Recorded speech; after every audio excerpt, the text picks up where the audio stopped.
to another episode of our live stream, My Journey to the Trinity.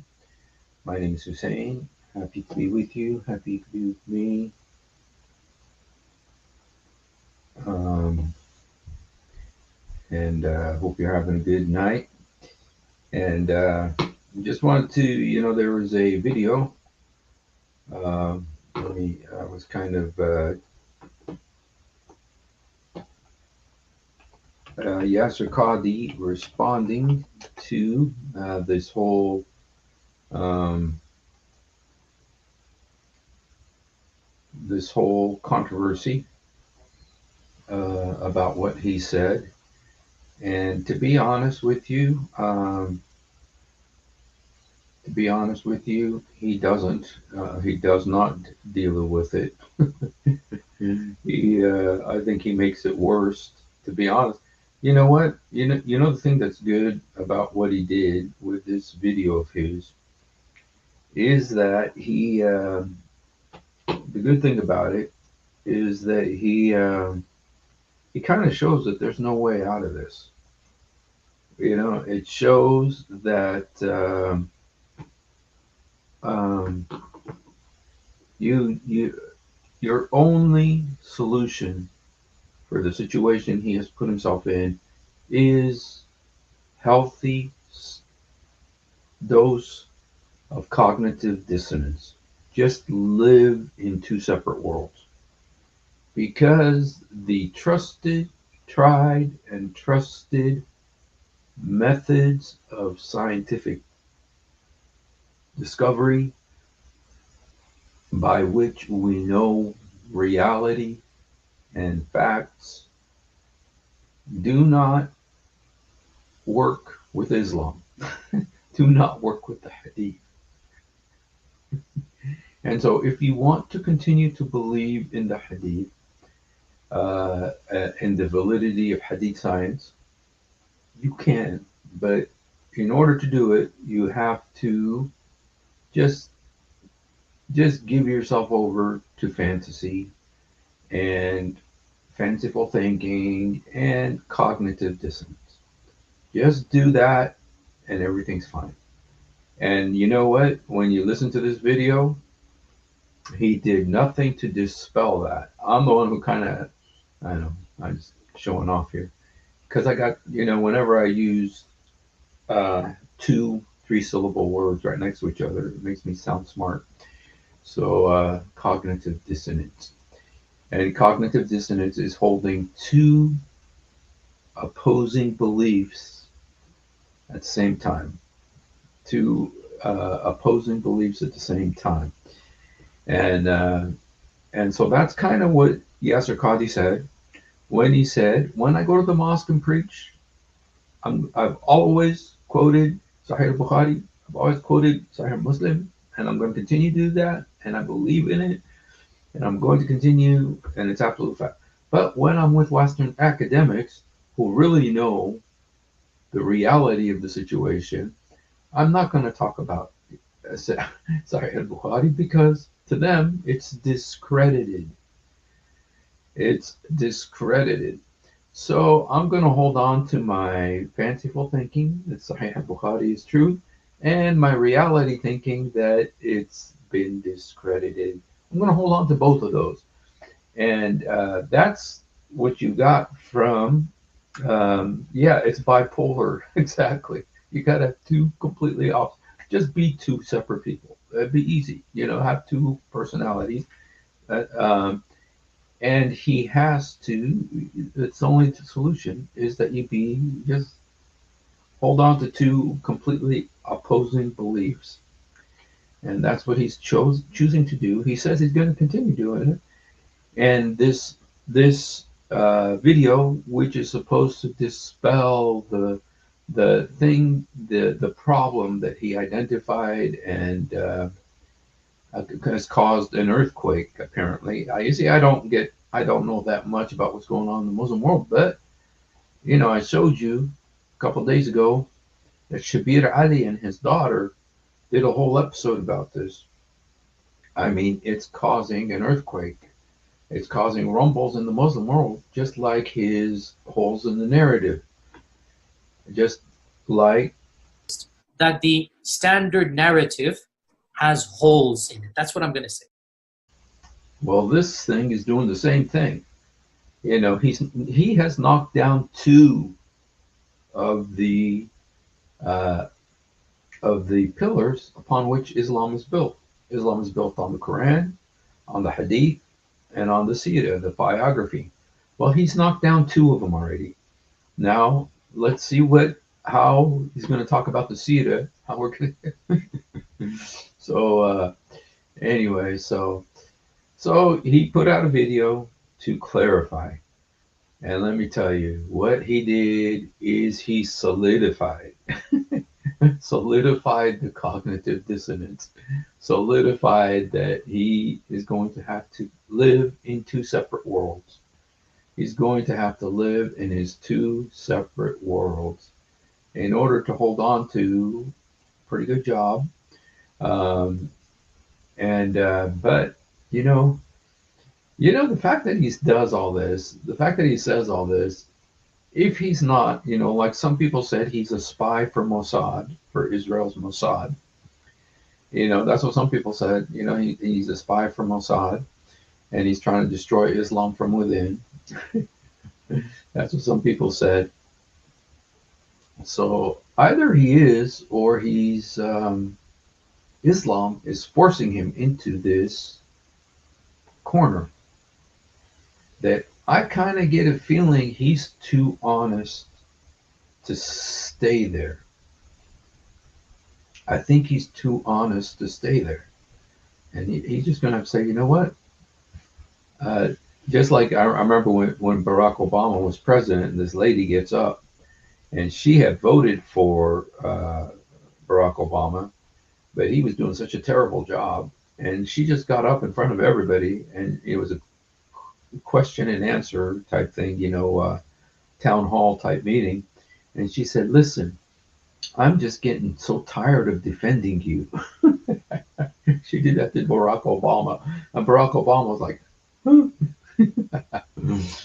she said, I'm just getting tired of defending you, and I think Yasser Qadhi is going to come to the point where he's going to say, you know what, Islam, I'm getting tired of defending you, and so anyway, let's take a look at his defense of Islam, and just before I do, let's just look at a couple more things.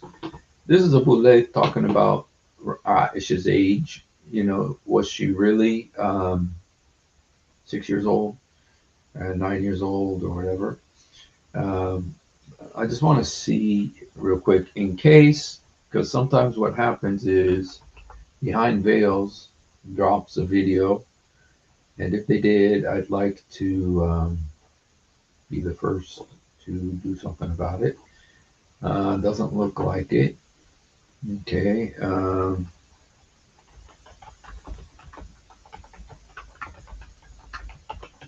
Hotel wife. Okay. This is her.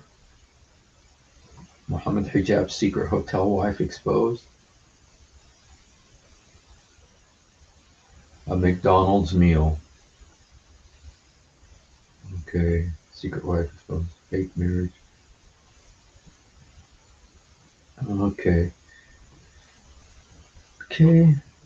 All right. Doesn't look like there's anything going on, but we will come back and double check before we disband. Let me just check in our post real quick, see if anything happened. No, just Donald Trump news. Nothing new here. Okay. Alrighty. Well, let's go ahead and instead, let's go ahead and check out our friend Yasser's video. And okay. It's not about just my. So we're having Q&A today. So first question, subhanAllah, difficult one, but it needs to be done. when you said that hadith does not meet the Western standards of academia, what does that mean? Is hadith applicable for us as Muslims? So obviously, brothers and sisters, this goes without saying. This goes without saying. And you should probably leave it without saying because nothing you say is going to fix what you said. That there is no Islam without the Sunnah of the Prophet ﷺ. This is understood. Yep. And you destroyed that like you did the Quran. Allah didn't just reveal a book, He sent us a messenger to explain the book. And we base our religion. There is no religion without the two sources of the Quran and the Sunnah. And wow, that's kind of the way he said that. He sent the prophet, he sent the book, and he sent the prophet to explain the book. And the explanation is in the Sunnah. We base our religion on the Sunnah, and the Sunnah is preserved through the hadith of the Prophet sallallahu alaihi wasallam. And the Sunnah is preserved through the hadith. Preserved. Yabaye. What is he going to get? I mean, what is he saying there? That this is perfectly preserved, like Quran is perfectly preserved? Science of hadith is a separate category, and it is a science that Muslims should legitimately take pride in. And I think it's a science that Muslims legitimately take pride in. Legitimately take pride in, okay? But it's not good enough to meet Western standards. But it is good enough for the Muslim. That's kind of what he's saying. This is an obvious reality. An obvious reality, but for all of us as... If you have to say that it's an obvious reality, it's likely that it's not an obvious reality. Muslims, and as somebody who's been preaching and teaching for quite literally over 30 years, I don't think you would be hard pressed to find a single dars or khutbah or fatwa that I've ever given in which I don't quote Quran and hadith. And of course, our scholars have developed a rigorous method of verifying hadith. But the question once again comes... A vigorous method of verifying hadith. But it's not good enough for Western academia.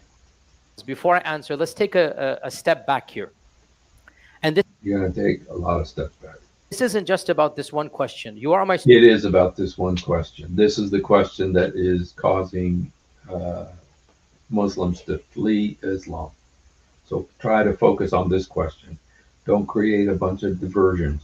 Students here, you come to my masjid here, I want to teach you to think broader, to think a little bit more critically. So this isn't just about the one issue here. There's lots of problems. One issue. It's about the one issue.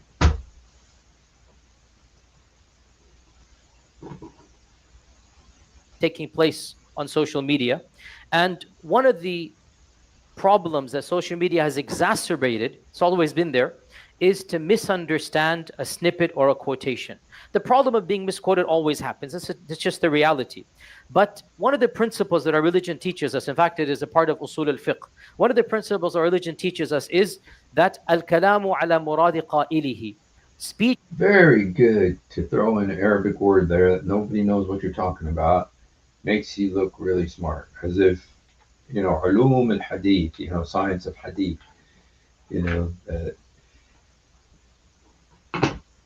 is to be understood in light of what the speaker intended. Now, words are to be understood in light. This isn't just for me. This isn't just for this issue. I want you to start, as you move on in life, this isn't the only time something's going to happen with you or with other people. I want you to start thinking a bit more nuanced. Look at this. Nuanced. Oh, that's a good word too. Nuance is a good word too. You know, that, you know, I think if you could say nuanced, you know, yeah, I want to look it up. I want to look at the word nuance and just, I'd like to see what the dictionary says. Nuance, a subtle difference in or shade of meaning, expression, or sound. Okay.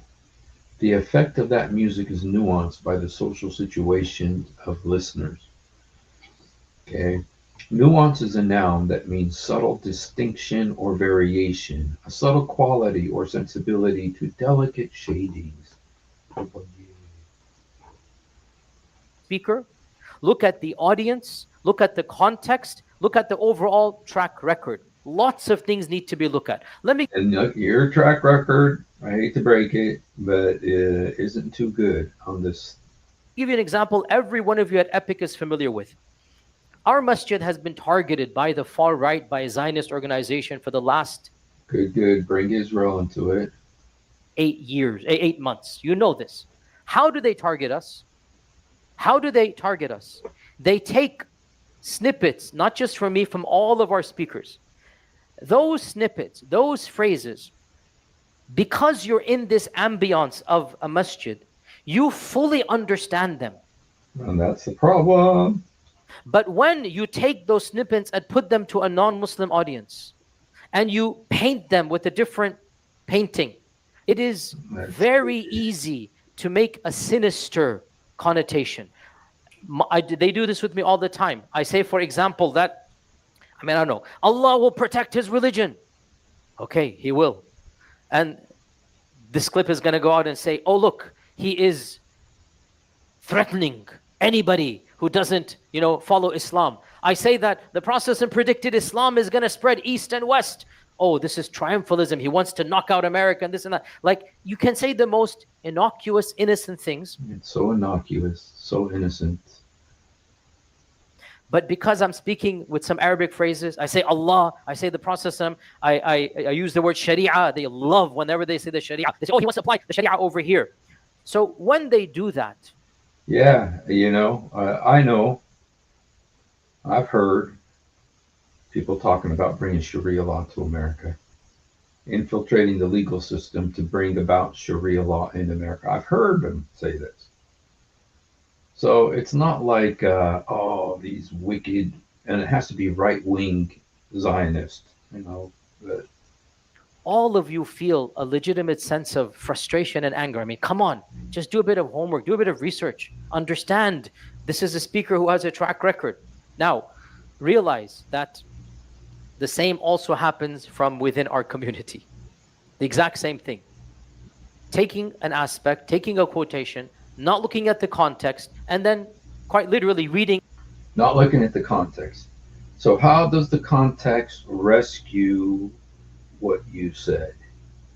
That essentially that the Islamic Hadith science that they've been using to verify the Hadiths of Muhammad do not meet the standards of Western historical criticism.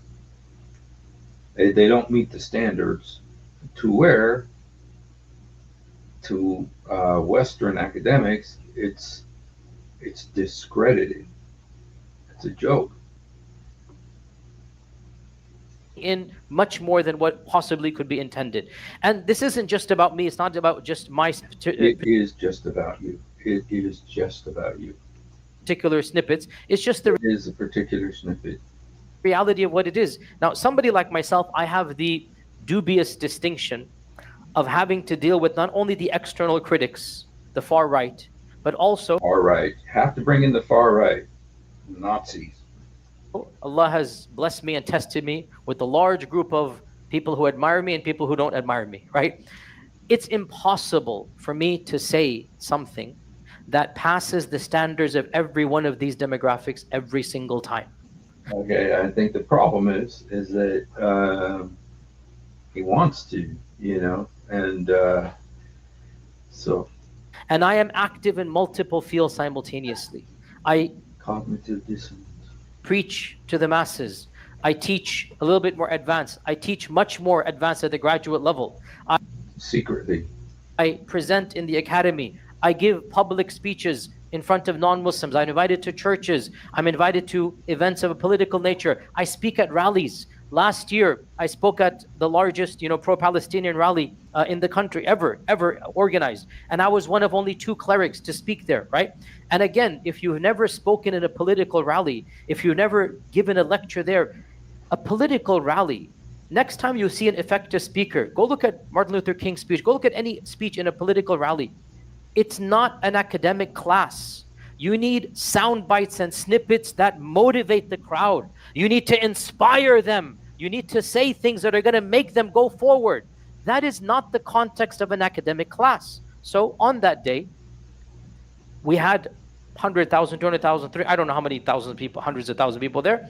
And smack in the middle were around 150 ultra Orthodox Jewish rabbis from a sect called the Natura Cartae that are anti Zionist.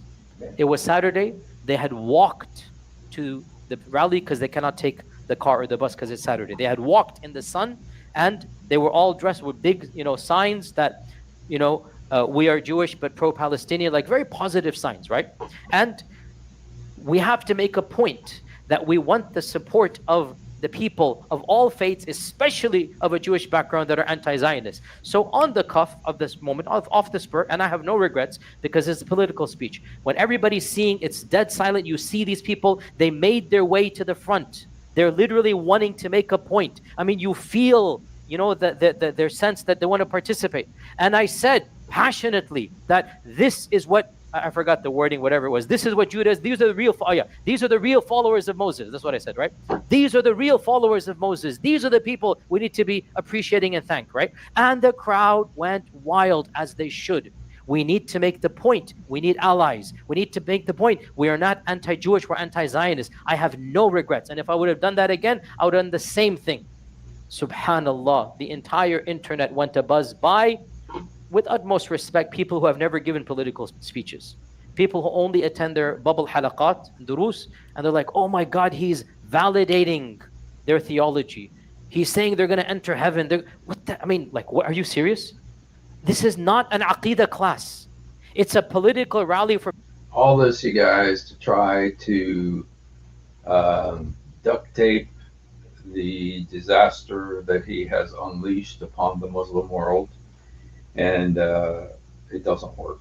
But nice long story, pat himself on the back. Palestine, and the language used, the examples used, the rhetoric used was absolutely needed for that rally.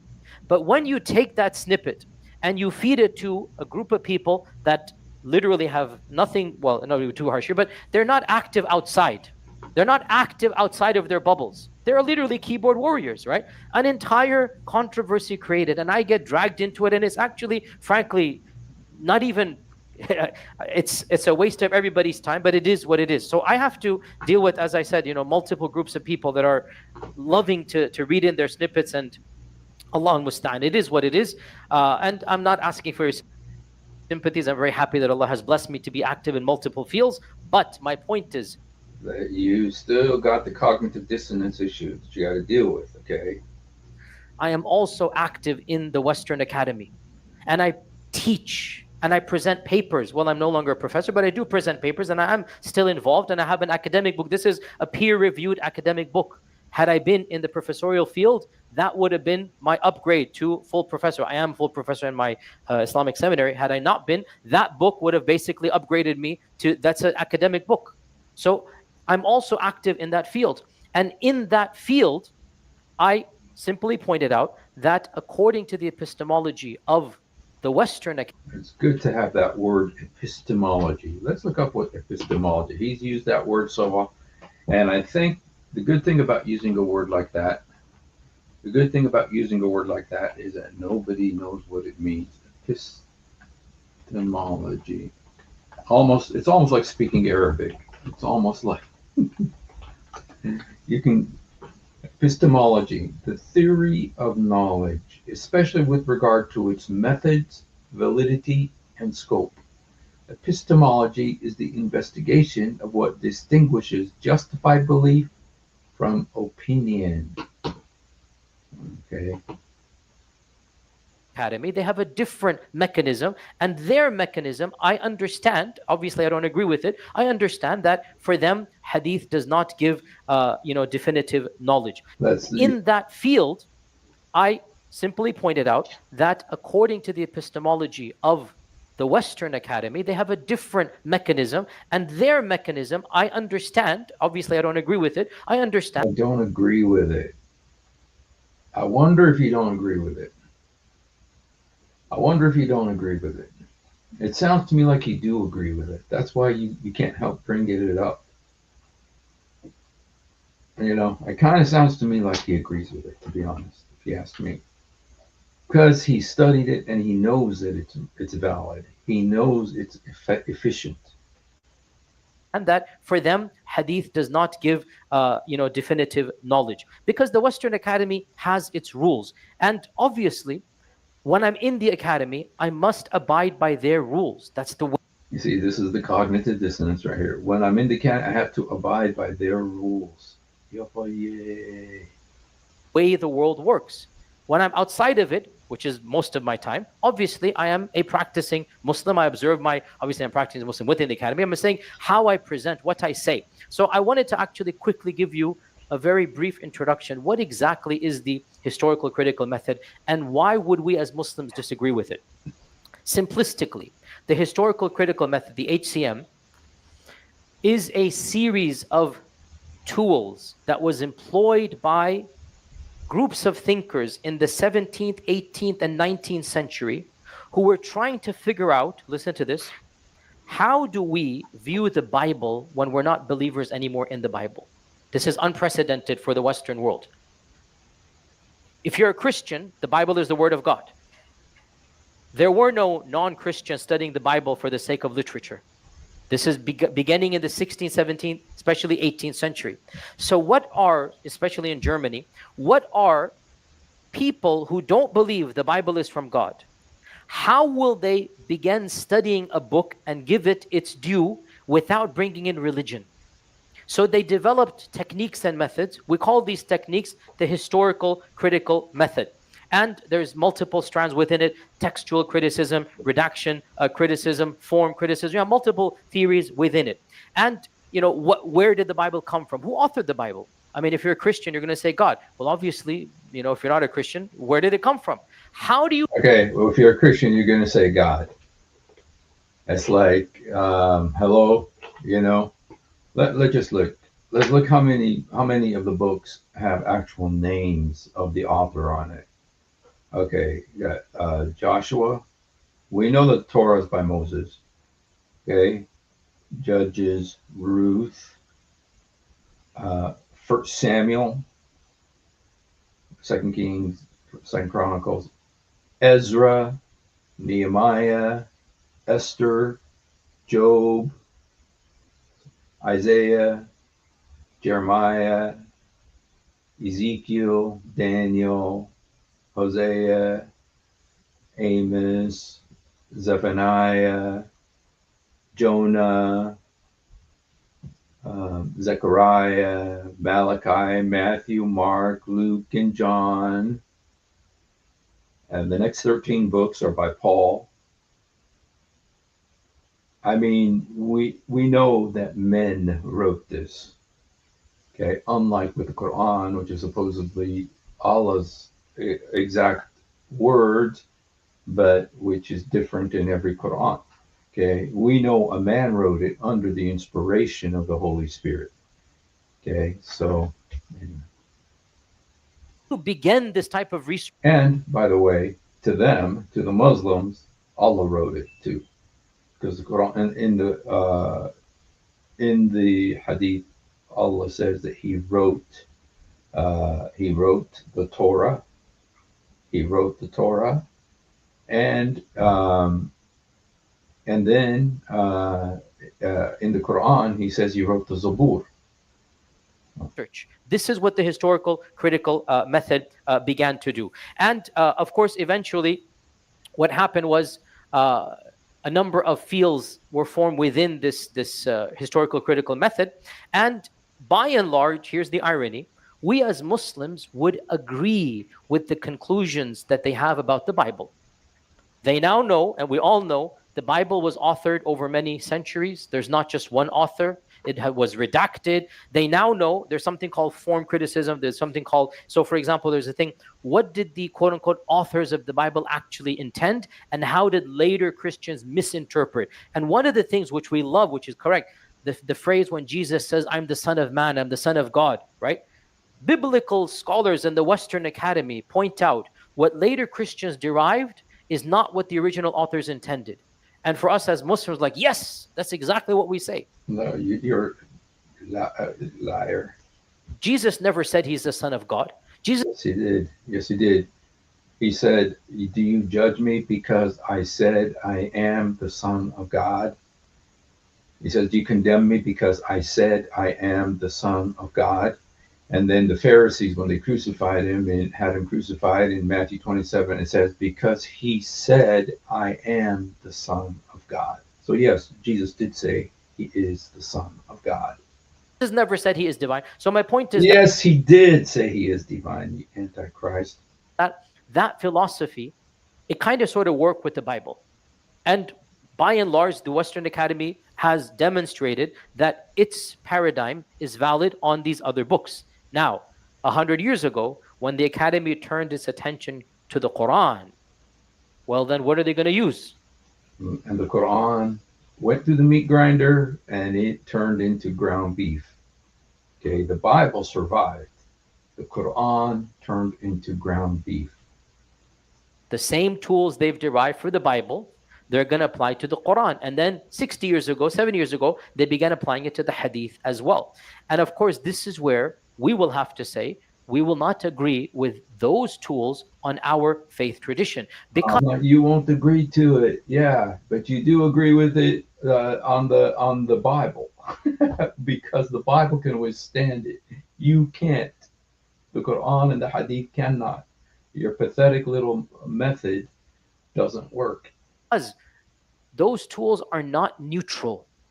Uh huh. There is If it's about the Bible, they're neutral, you guys. If they're about the Bible, and then we Muslims say yes, yes, yes, yes. No. But if it's about the Quran, they're not neutral. Yeah, boy, yeah. no such thing as ultimate neutrality. Yeah, boy, yeah. Those tools have other biases. They're coming from a non-faith-based paradigm. And so, for example, one But simple you can't apply them to the Bible. Yes, we're excited about it. Okay, but not towards the Quran, you guys, because they're not neutral. Yeah, boy, yeah. example, they would never consider an explanation of anything to be, well, because Allah did a miracle.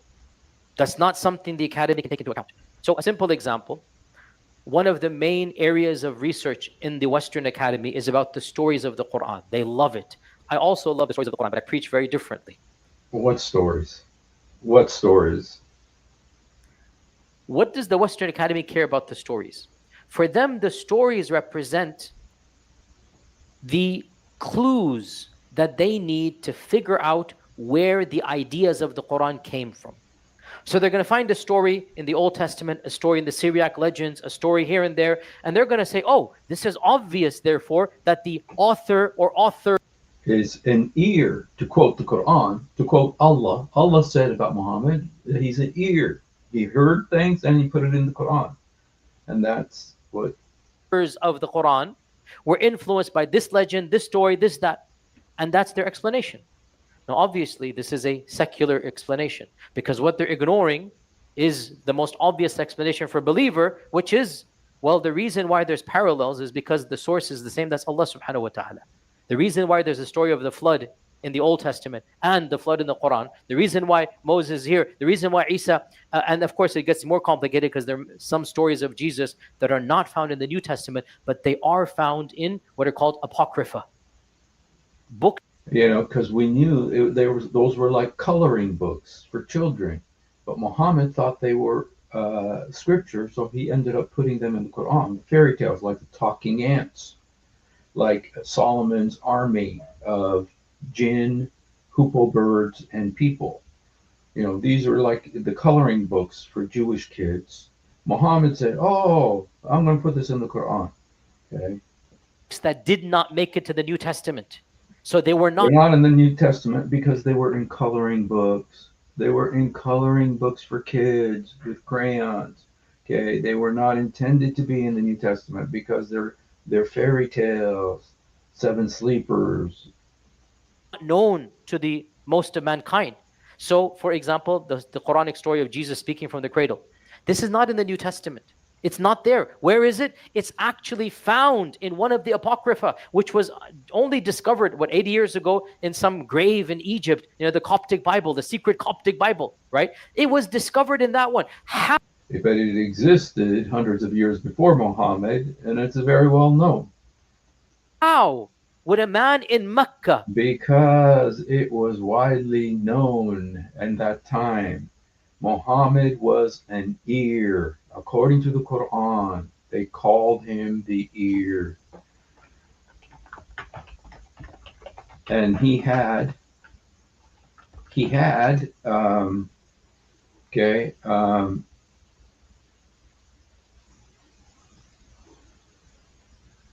okay, okay, let me show you the verse. I mean, the people of Muhammad's day knew that this is the way it is. They knew that this is the case, okay? And so it made it into the Quran, okay? We wouldn't know about it, but it's in the Quran, okay? It says, and among them are those who abuse the Prophet and say, he is an ear. He is an ear. ومنهم الذين يؤذون النبي ويقولون هو إذن. Okay, so and Allah doesn't deny it. He says, "Say it's an ear of goodness." He is an ear. Yes, everything he hears, including the coloring books, end up in the Quran the next day, like the Gog and Magog, Juju Yajuj, with a thick wall of iron and brass, with gazillions of people behind it, that nobody knows where this is. With all the satellite pictures, we haven't seen this great wall of iron and brass.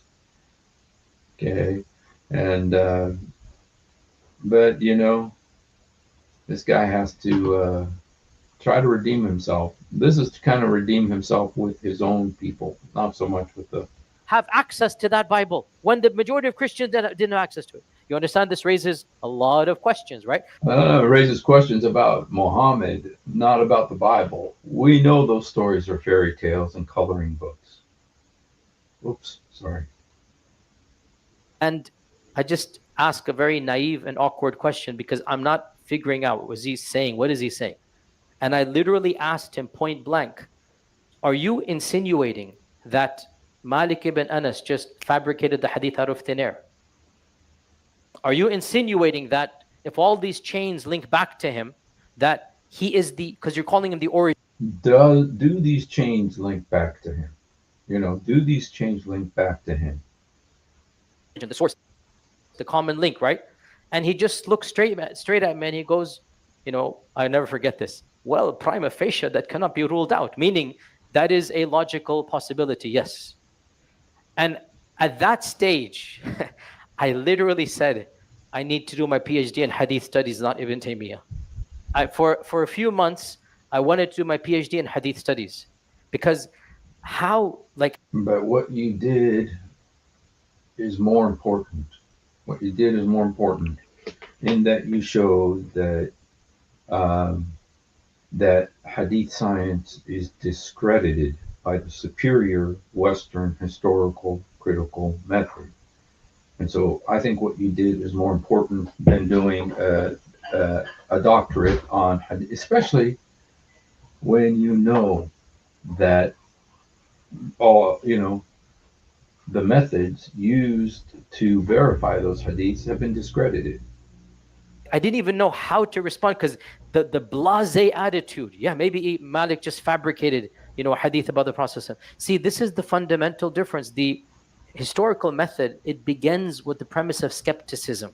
It doesn't understand the reality. And Islam cannot handle skepticism. That's why I said, do not ask questions. Let's look at the hadith. I mean, this isn't hadith, this is Quran. Quran says, do not ask questions. Okay? So, stay in the darkness.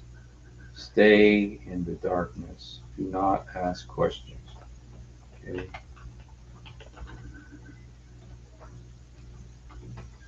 Okay? Okay. O believers, do not ask about any matter which, if made clear to you, may disturb you. That's what Muhammad taught. Okay? That's the Islamic critical method. Okay?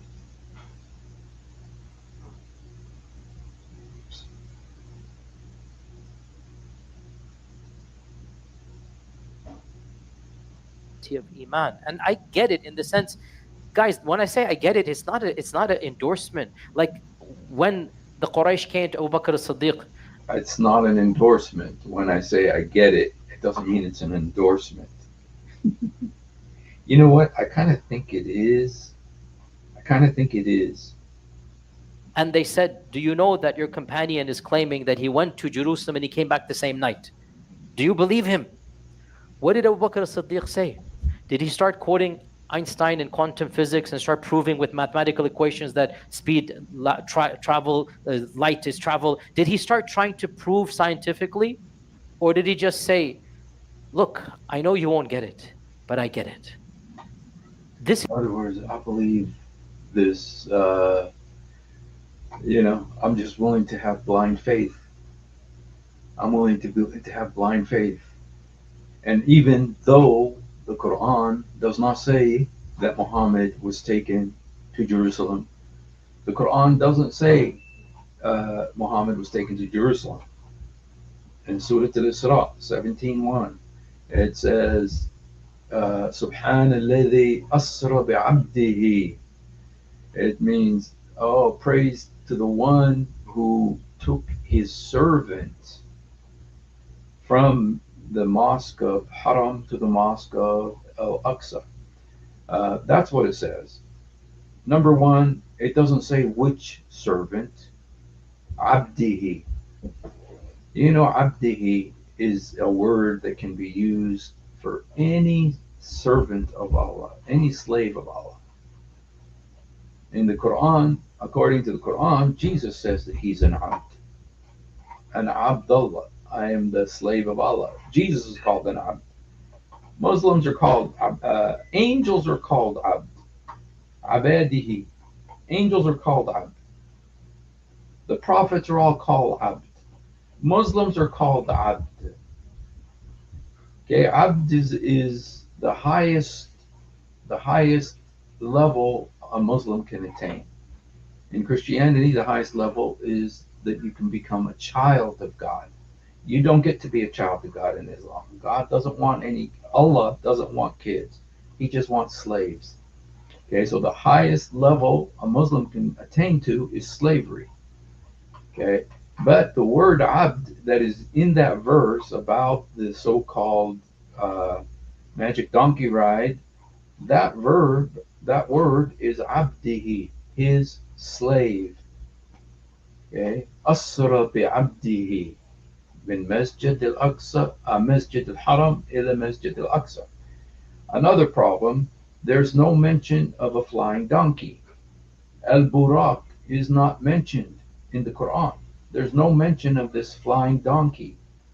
Okay, they came up with that later. They came up with that later. There was no mention of that. Okay, and and the Quran says absolutely nothing about no flying donkey. It just says that this slave went from Haram, which likely would be the Kaaba in Mecca, to Masjid al-Aqsa, the Mosque of al-Aqsa.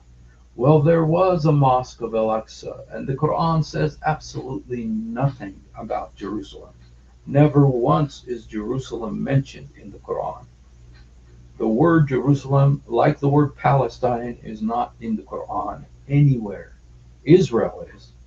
But Israel is not mentioned in this verse. Israel is not mentioned in this verse. Israel is mentioned, 103 times in the Quran. Palestine is not mentioned even once. Jerusalem is never mentioned once. But what's interesting is that this surah, which is called Surah Al-Isra, is also called the Surah of the Israelites. And if you read the next verse, you start talking about Moses. This is about Moses. It's not about Muhammad, who is also called the slave of Allah. So which slave is this? Because the Quran doesn't say. It doesn't say this is about Muhammad.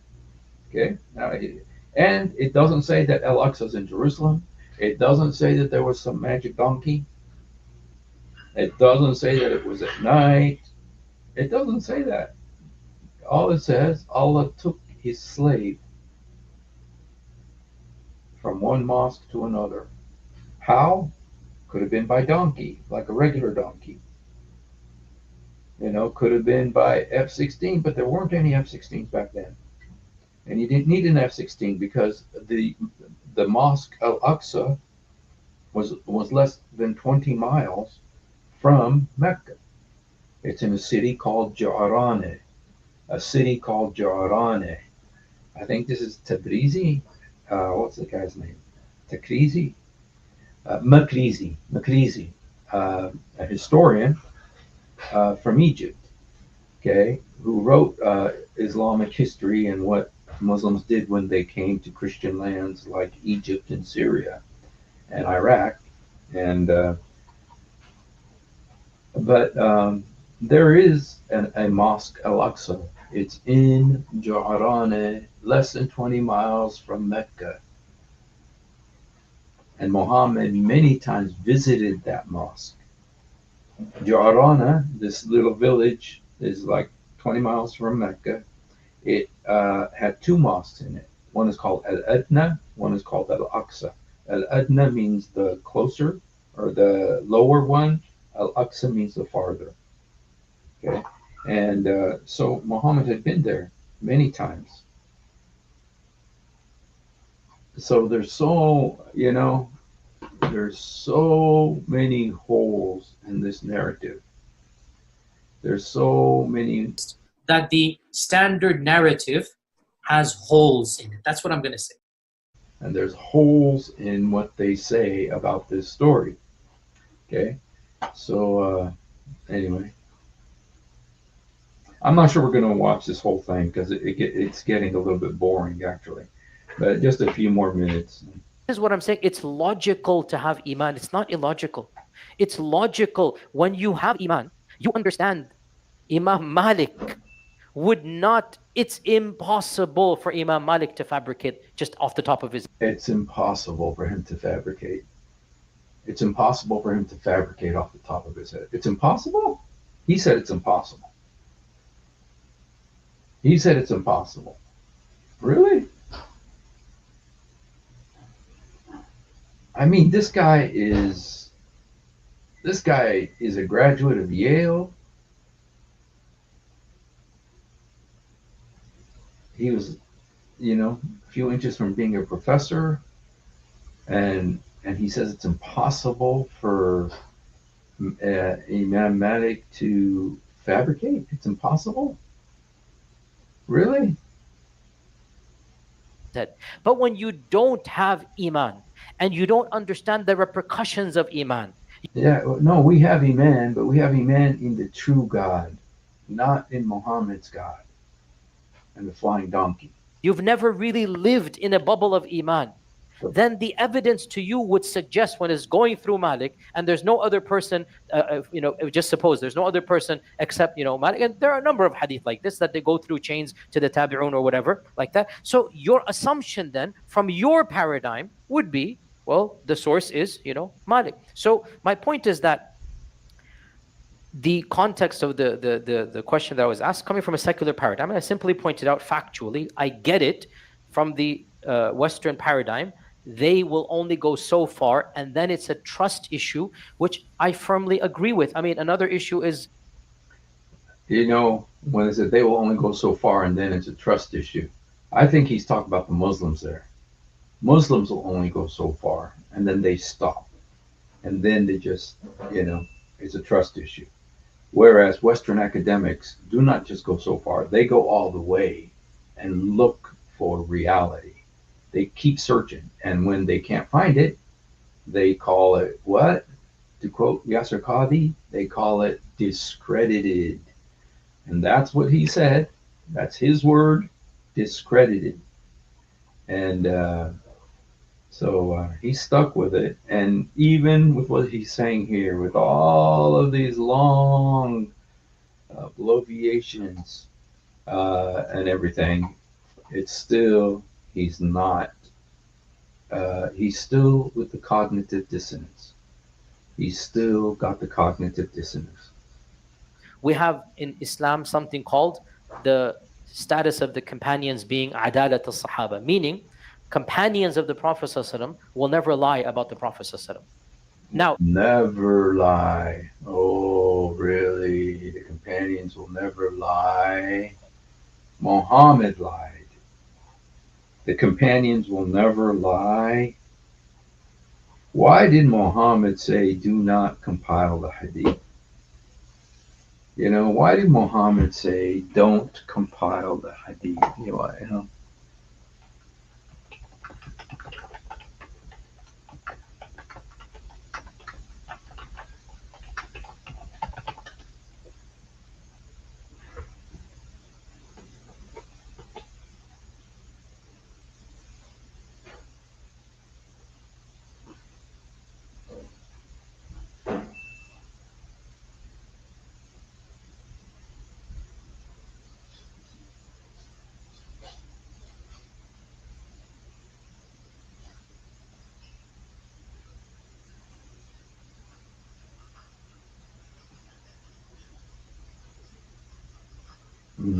can't find it, but but I do know that he wasn't supposed to write down the Quran. He said not to write down the Quran. You know, he said when Abu Bakr and Umar bin Khattab said to Zayd ibn Thabit, write the Quran for us, write us a Quran. He said, how can I do something that the Prophet did not do? So Muhammad did not do it. Okay, but um, so yeah, references. Thank you, Tiger. It's the reference. Um, Tiger provided the reference for that, and it's trust me, bro. So, all right. Tabi'un, by the way, you guys. Tabi'un. He talks a lot about the Tabi'un. Tabi'un is like the second generation, kind of like there's the first generation companions of Muhammad are called the Sahaba, and then the ones who were kind of like the disciples of the Sahaba were called the Tabi'un, the followers. Tabi'un means to follow in Arabic. Itba.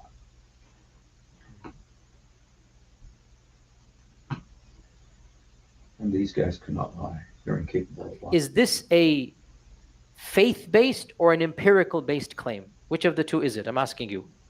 It's faith-based. It's faith-based, right? From their perspective, literally, I'm giving an example that there is a tradition about obeying the ruler. And they Obeying the ruler, remember, is where Muhammad said, even if his head is like a raisin.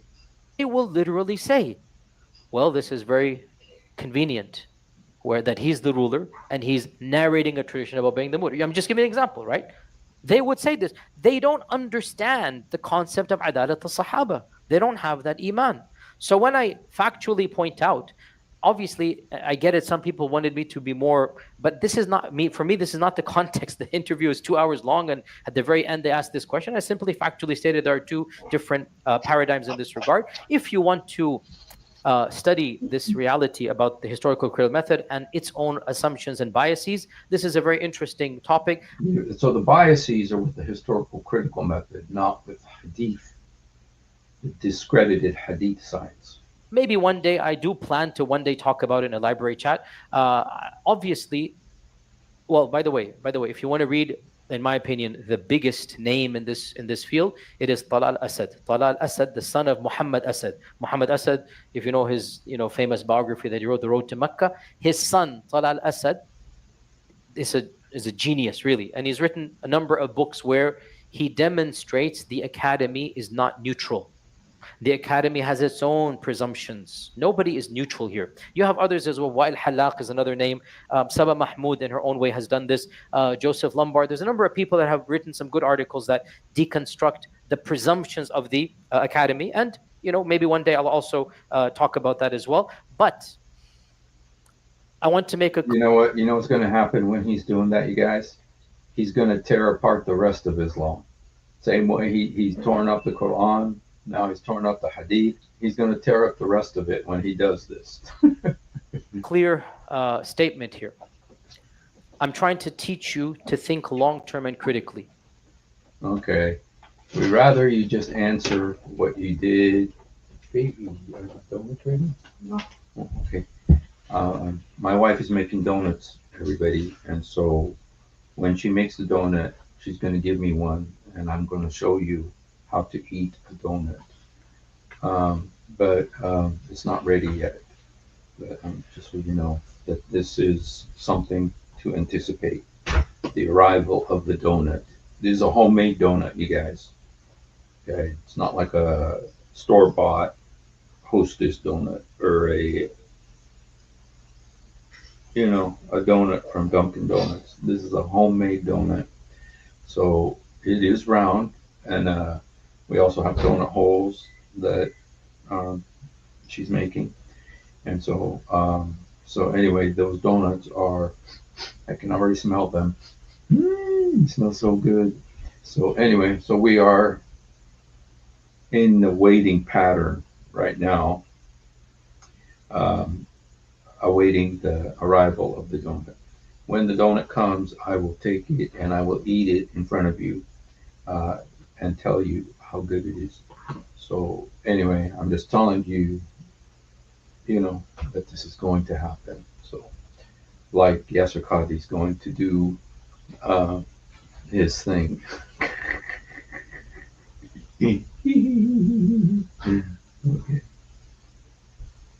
One of the issues that I have,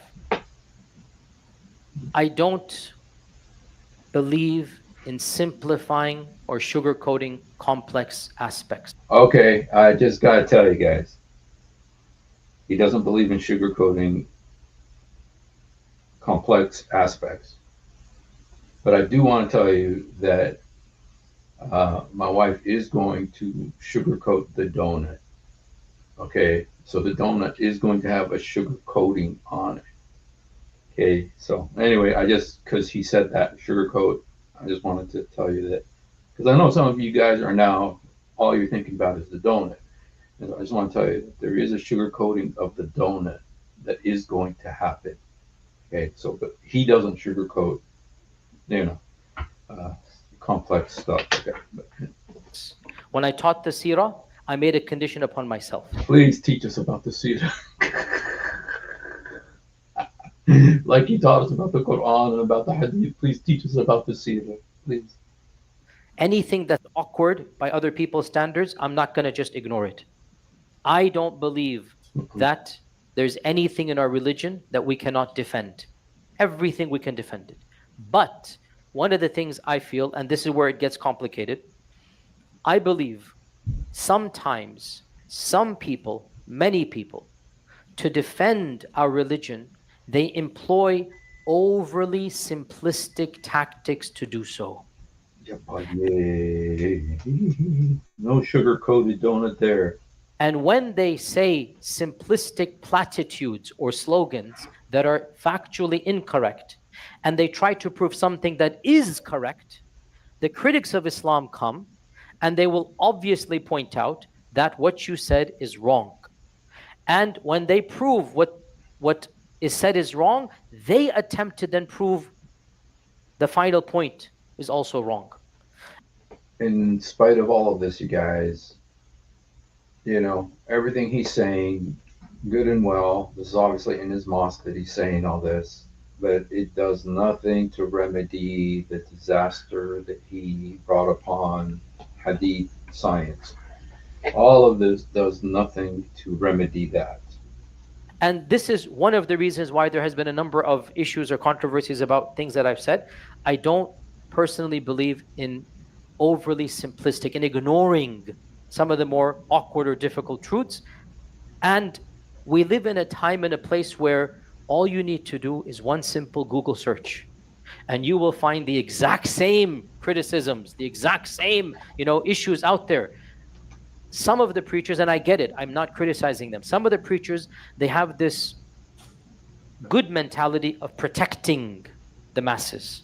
They want to shelter your ears from hearing some of these awkward truths. And I get it. I don't want my kids to hear these awkward truths as well. But the problem comes, somebody should also address those awkward realities as well. Some people should preach simple, I understand, but some people should point out, guys, our hadith system is amazing and it is unprecedented and there's nothing like it. But yes, there are some aspects that require faith, and those aspects are They're amazing. They're discredited. They're discredited. I tell you what, there's some guys who are blowing up listening to this right now. Some Muslims, their heads are blowing up listening to this right now. They're so mad at him for what he's saying right now. Because this is the cognitive dissonance coming in right now. So let's listen to this again. as well. Some people should preach simple, I understand, but some people should point out, guys, our hadith system is amazing and it is unprecedented and there's nothing like it. But Nothing yes, like it. there are some aspects that require faith, and those aspects are logical and rational. I mean, Abu Bakr as-Siddiq radiallahu anh, after all that he's done, he's not going to lie about the Prophet.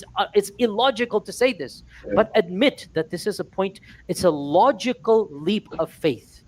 I don't see this as illogical at all. And understand, if you don't believe in Allah, you don't believe in Iman, you don't understand Iman, then you can say Imam Malik fabricated it. It's coming from a paradigm that obviously, I understand why, but my understanding doesn't mean I'm sympathetic to it. And so when I'm operating in that paradigm, unfortunately I do have to operate in that paradigm. So you have to deal with that reality and take that into account. So bottom line that I have to operate in that paradigm.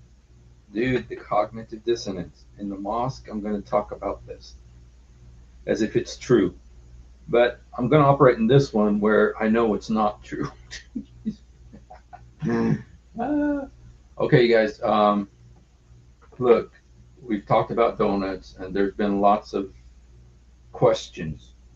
And we're not like Yasser Qadhi. We don't say don't ask the question. We say ask the question. And so I just wanted to kind of help you here. Here's some pictures of donuts. Now, my donuts aren't going to look like this, okay? We also have these donuts here, okay? So there's different donuts.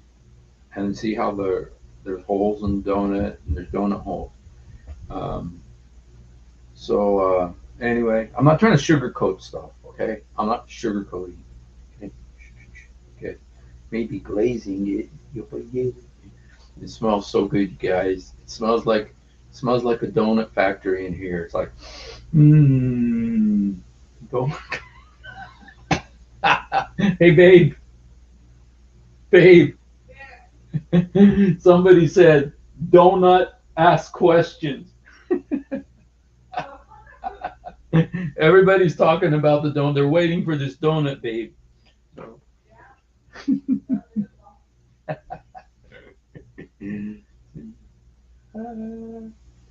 Okay, we are going to get the donuts. Okay, so I'm not lying to you. Okay, but I don't want to be simplistic about it when I talk about donuts.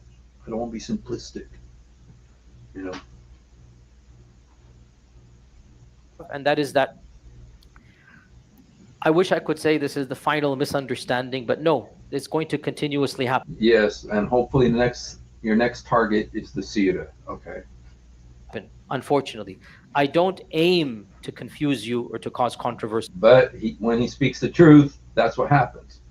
See, obviously, but controversy in and of itself is a natural element of any preaching and teaching. If it's not going to, especially when you got cognitive dissonance, happen here, is going to happen there. And obviously, I don't want to give the Islamophobes material, a'udhu billah. But you do. Thank you. But I also believe being overly simplistic is actually the fundamental problem. This is a great way of dealing with this. This is a great way of dealing with this. Not dealing with the donut situation. Okay, please try not to lump.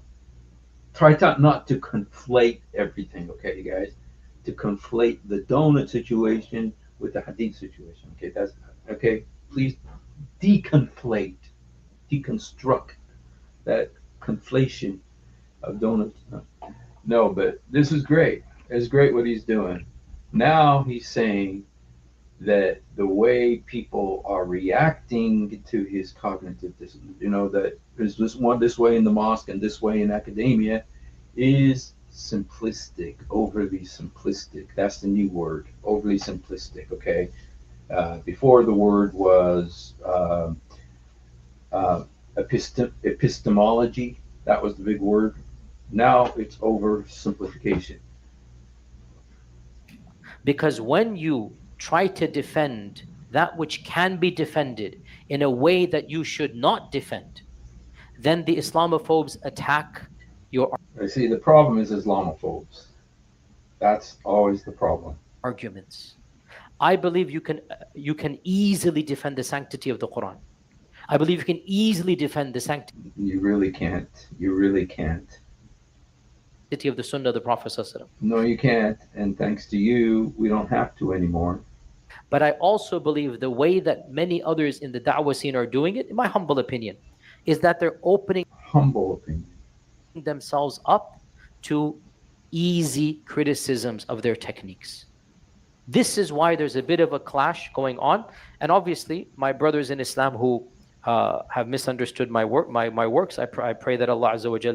Yabaye, yabaye, yabaye, yabaye. Who cares about Yasser Qadhi, you guys? I do not care about Yasser Qadhi right now. So, you guys, look what I got. Come say hi, baby. No. Come say hi. Everybody wants to see you. Everybody wants to look. My wife just made this, you guys. You guys want to look? I'm gonna hold it here for you guys. It's gonna fall. It's not gonna fall, boo. I have it. It's still wet. The chocolate is gonna fall. Oh, look, you guys. Look at my donut. Okay, you guys. Okay. My wife just made this, you guys.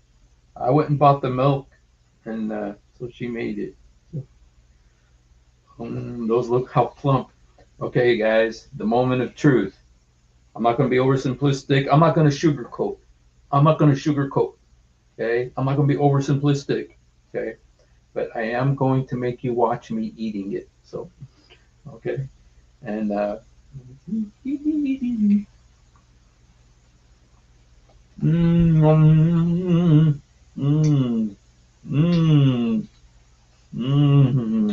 yummy.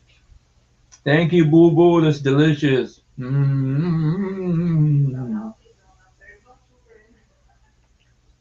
Well, Yasser Qadhi was talking. He's saying, I'm not going to sugarcoat this topic. So we've been talking about sugarcoating donuts. Hey, Yes. you know there's donuts. There are holes in it. You see, guys, there's holes. There's holes in the donut. There's holes in the donut, you guys. Look how relevant this is. That the standard narrative has holes in it. That's what I'm going to say. And the donut has holes in it, you guys. Look, the donut has a hole in it, you guys. Isn't that amazing? So you don't even have to sugarcoat.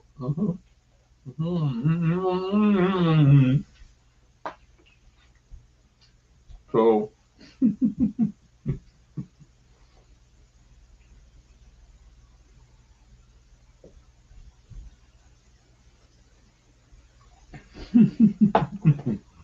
well, you know what? That's the next step. Donut session. Not watermelon anymore. We will have watermelon sessions again. We will. Yes, we will. Watermelon sessions are not something of the past.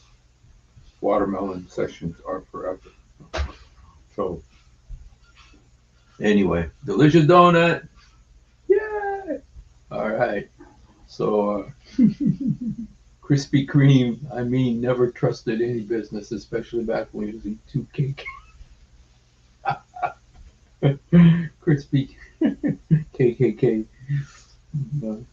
All right, you guys. Well, Yasser Qadhi's not really saying anything, but let's just give him a few more seconds to try to dig himself out of this hole that he found himself in.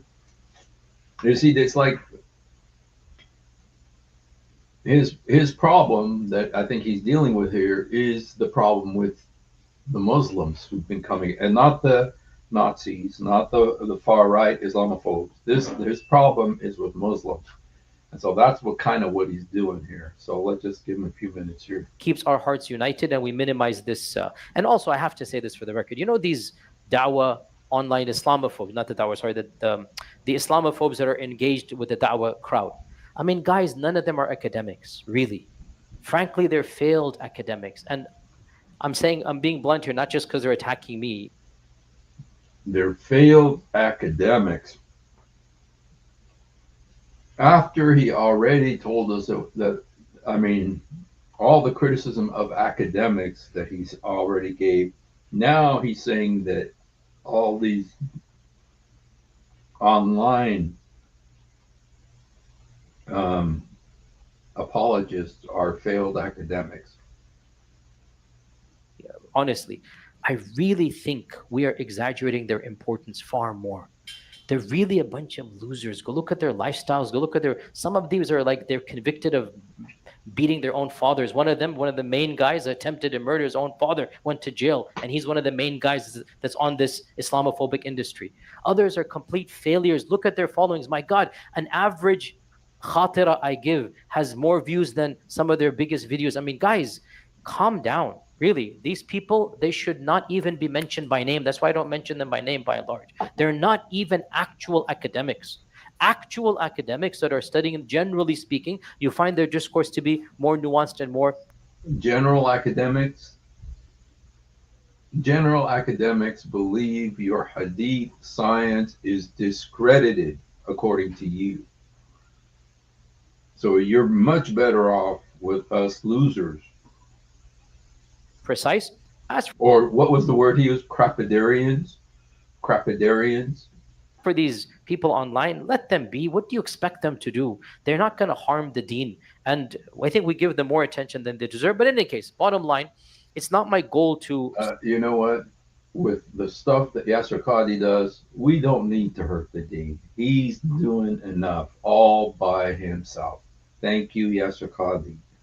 Astaghfirullah, create drama or to give Islamophobes ammunition, much less between my Nobody gives Islamophobes ammunition like you do. fellow Muslims in the da'wah field. My goal really is to defend the religion, the Quran, the Sunnah, the Seerah.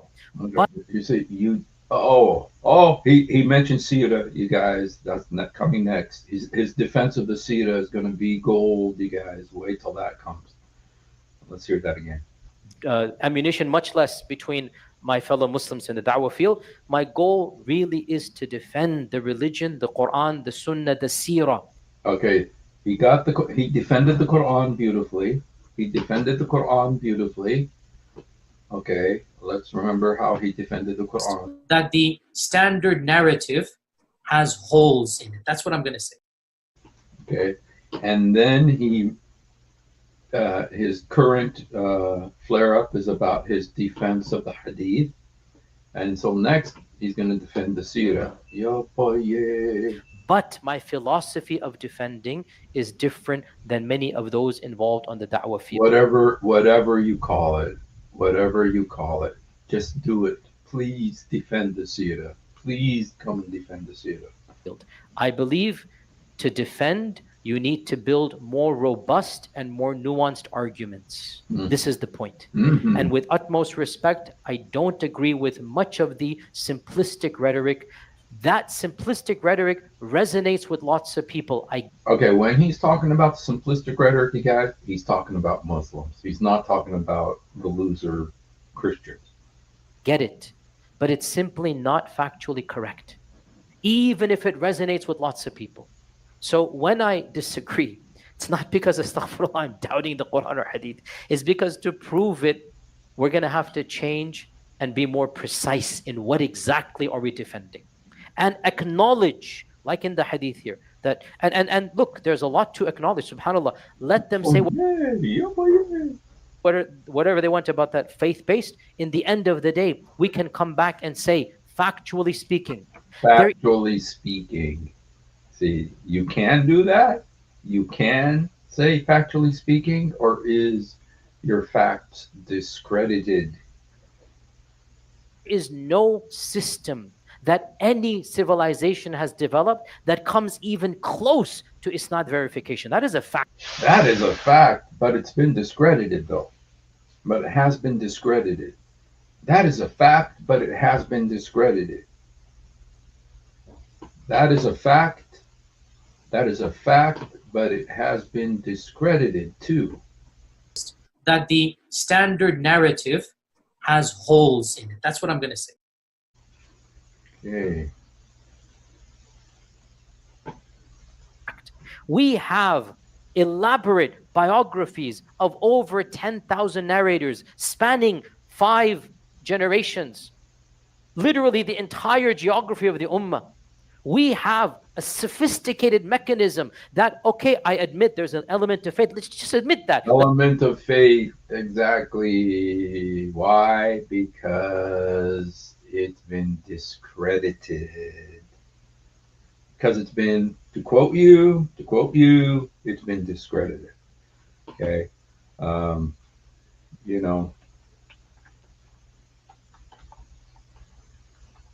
to quote you, it's been discredited. And just one second here.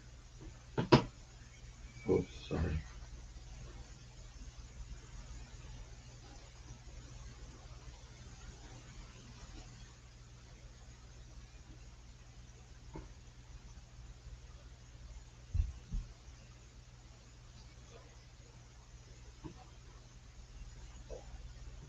Oh, shoot.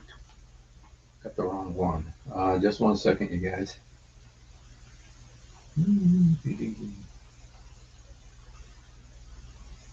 see. Oh, wow. Sorry, guys. I'm trying to show you a video of his. Okay. Well, I can't find it right now. Anyway, I'll have it ready next time. So it'd be great. Wouldn't it be great? Um, Hello, Abdullah. God bless you. Oracle of Delphi. Hello, Jeremy Crawford. Sell ice to an Eskimo. Mr. Deckard. God bless you. Hello, Tiger. Hello, Iron Quill. Yes. Okay. Let's be fair here. But then once you've admitted that, once you have acknowledged and conceded there is an element that we're going to trust Imam Malik, but then say, but look at your equivalents. You guys have no names whatsoever, no asanid, no biographies. You guys have the people that wrote your New Testament, you don't even know anything about them, much less who narrated from them. Yeah, we don't know nothing about them, nothing at all.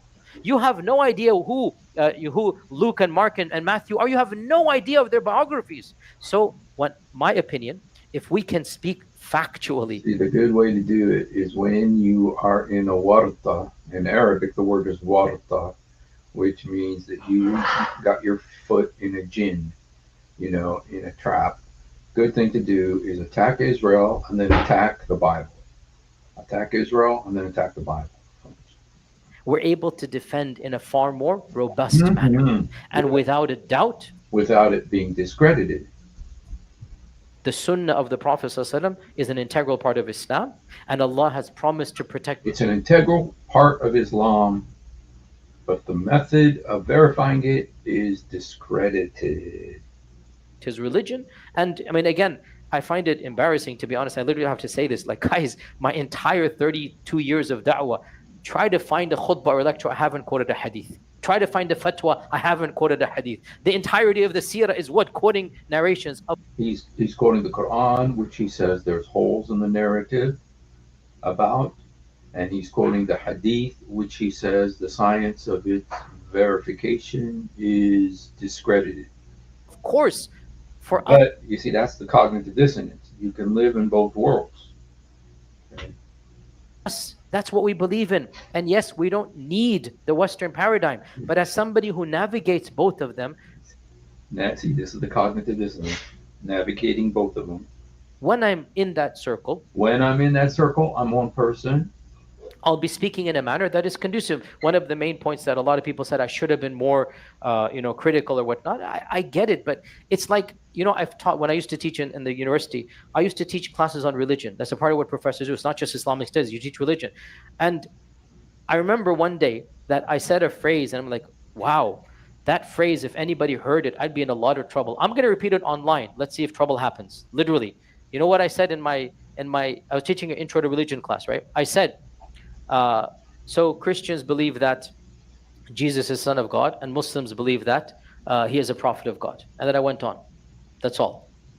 And I said to myself, if that simple phrase, which is factually correct, if somebody who has never been in a secular environment, many of the people where I had studied from, never met a Christian in their lives, never interacted with it, if they had heard that phrase and the nonchalant manner that I just said a factually correct statement, Christians believe Jesus is Son of God, Muslims believe he is a prophet, and then I moved on to another point. If I had said that, it is so easy for somebody who has never heard a simplistic statement like that to literally accuse me of blasphemy. A'udhu billah. Allah says the mountains are going to break asunder. Allah says the earth is going to be shattered. Because literally the Quran says that. They ascribe to Allah that He has a son. The mountains are going to break and the sky is going to split. And that's absolutely valid. And I believe it is blasphemous to say that. But when I'm teaching... You think it's blasphemous to say that? The Quran says it. The Quran says it in chapter 9, verse 30. It says, the Christians say Jesus is the Son of God. How can it be blasphemous to say it? He's quoting the Quran word for word. An intro to religion class, I'm not giving a khutbah. And I'm sorry, brothers and sisters, but I'm going to have to say this. I want my students to raise the bar of learning. I don't want to teach you these simplistic baby food formulas. You need baby food. Ooh, now the people who are criticizing, this is to the Muslims. This isn't to the loser Islamophobes. This is to the Muslims. He's saying this. Baby food, simplistic baby food. to understand when you're teaching in an academic setting, You're a different person. You just have a cognitive, you got another personality. You are something else, somebody else. say these types of things because that's what is required. And I expect you to do that as well. And we want Muslims in the academy. We want Muslims everywhere else. And that's a part of the new discourse that's going to happen. Just like when the far right takes a khutbah of mine. Far right. It's the far right, the Nazis, the Christians. And puts it in theirs. I want you to understand when people are giving political speeches, when people are speaking in churches and synagogues, when people are giving academic lectures, they're not going to use the language of the khutbah. I don't need to apologize for this, frankly. I need to ask you to understand that I'm not the only. You got cognitive dissonance. You speak one way when you're with it, which is very, it's very consistent with the, very consistent with what Muhammad taught. Okay. Um,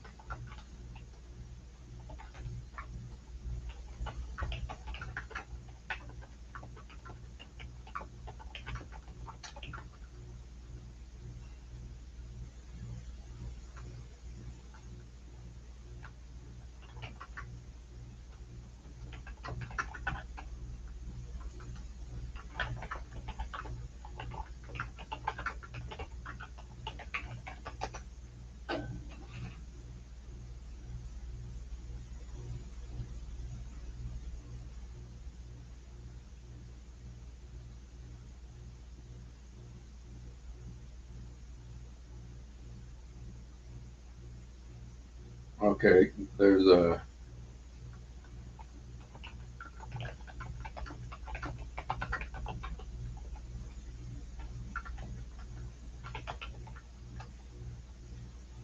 There's a verse in the Quran that says that when you're with the believers, pretend that you like them, you know, pretend, but in your heart,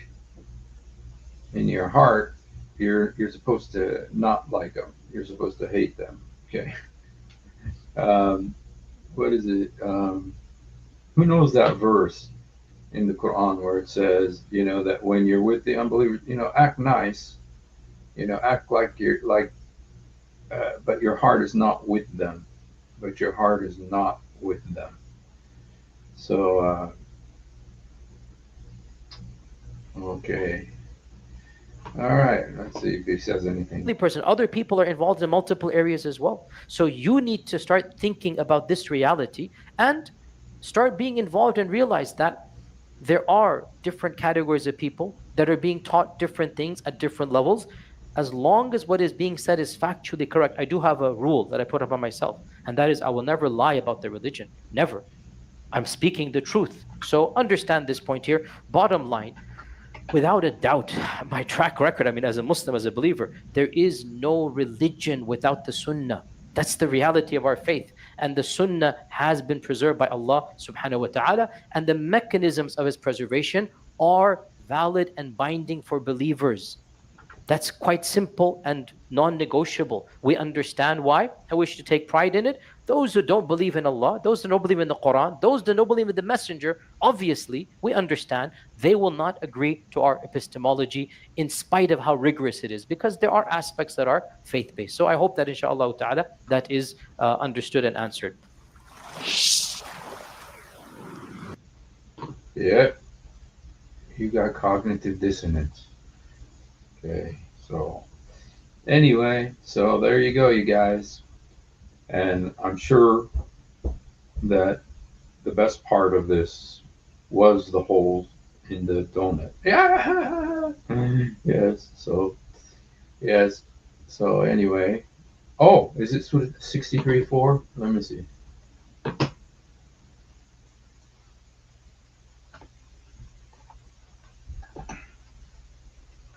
It says, when you see them, their appearance impresses you. When they speak to you, listen to their impressive speech.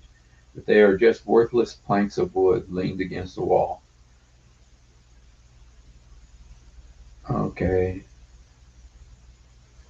Okay, that's not the one that I was thinking of. Um,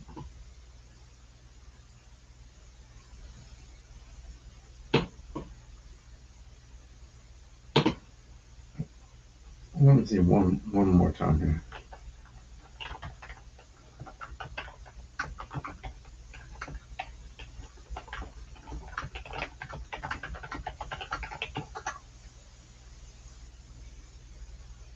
Okay. Okay.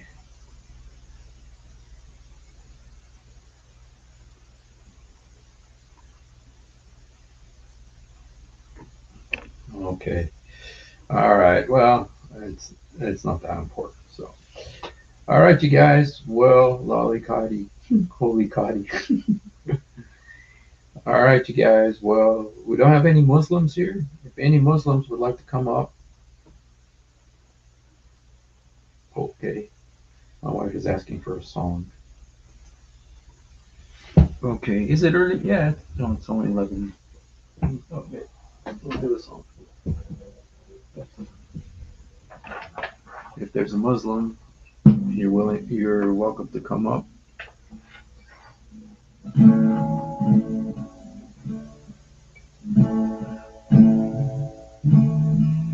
These days.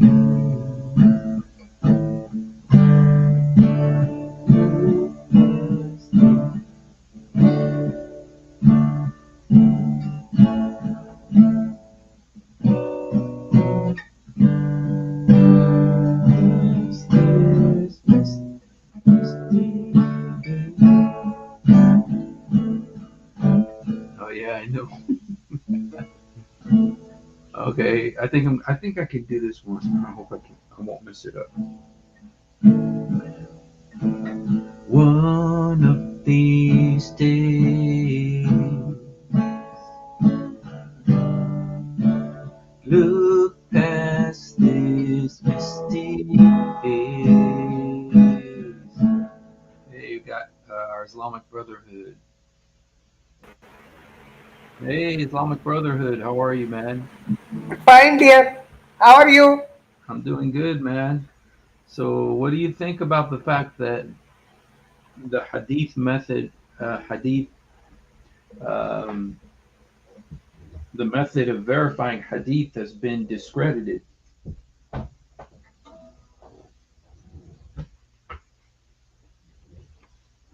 Do you believe in the hadith? Do you believe in the hadith? Are you there?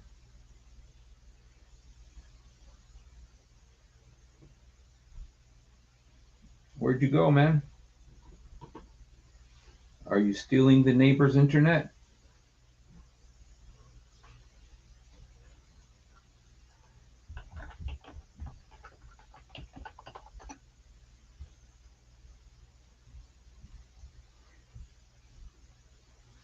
Hello, are you there? Where'd you go? I don't think I.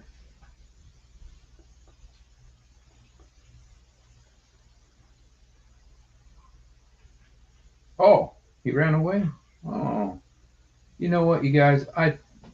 I'm giving him the benefit of the doubt, and I believe he is stealing his neighbor's internet. And the internet, sometimes when you steal your neighbor's internet, it goes on and off, you know. But let's look at some of the hadith. I'd like him to. Let's look at some of the hadith I'd like to talk to him about. Um, okay, let's see. Is this the one?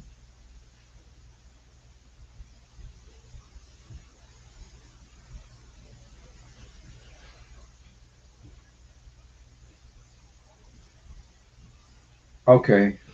You know, this is a very powerful hadith. It says the messenger said, when the Aden is the hey, where'd you go? Automatically, I don't know why my laptop was restarted. All right. Well, did you want to comment on anything that was said today, or did you even hear today's program? Yeah, I'm here for listen you dear.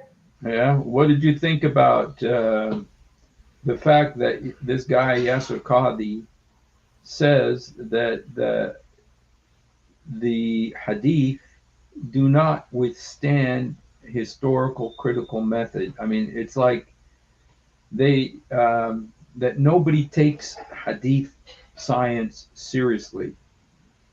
Sure, I'm agree. You Surely agree? agree. Do you? Yeah. But you believe in the hadith?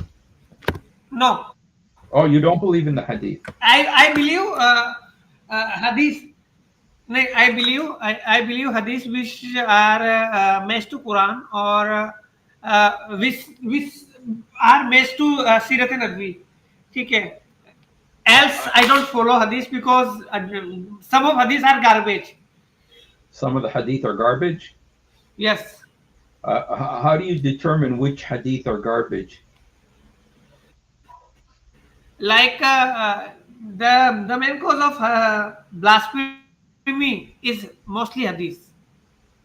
Blasphemy of the prophet is mostly the hadith when you can see, because firstly it's written after the 300-year back.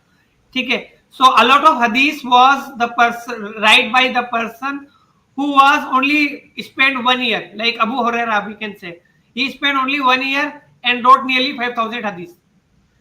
I don't know what is the meaning of that thing. Okay, a lot of hadith related to blasphemy for that. I don't know. They are maybe Muslim or Munafiq. We can't say. Yeah. I mean, do you believe in the grading of hadith? You know, Sahih, Hasan, Da'if. Do you believe in that? Uh-oh, did we lose him again? Are you there, or did we lose you again? You know, because you know what? To Quran and Prophet, I will also believe in the Jaif. Okay, if Jaif hadith also will say about the praise of Prophet or Quran, I will believe. If Sahih Okay. hadith will not will blaspheme the Prophet or Quran, I will throw it on garbage. Okay. Like this hadith right here says that when there's the adan, the call to prayer, it says that the devil takes to his heels and farts with noise so as to not hear the call. In Arabic, it says, إذا نؤدي بالصلاة أدبر الشيطان له الديرات حتى لا يسمع التأذين. Do you think that this is I mean, it says here that this is Riyadh al-Salihin. This is stupidity. No, I told you earlier about I don't believe in any way in any hadith of Abu Huraira. I don't believe. You don't believe in it. Okay. So yes, especially the guy Abu Huraira, because he was only 1 year, spent 5,000 hadith. Even Hazrat Umar bite him with stick. He was so corrupt guy that Hazrat Umar bite him with stick. Do you believe the hadith where Muhammad said that somebody who sleeps in and misses prayer, that Satan urinates in his ears? Don't. Because you Satan, no, Satan is inside the things don't need to urinate or anything else. I don't believe there. You don't believe that hadith? No. Or like when it says that people, when they do wudu, they need to blow their nose because Satan sleeps in their nose all night? Stupidity. There are no logic, nothing else. You don't all was to blacken the name of the Islam, the right path of the Islam. So they are garbage, so throw it in.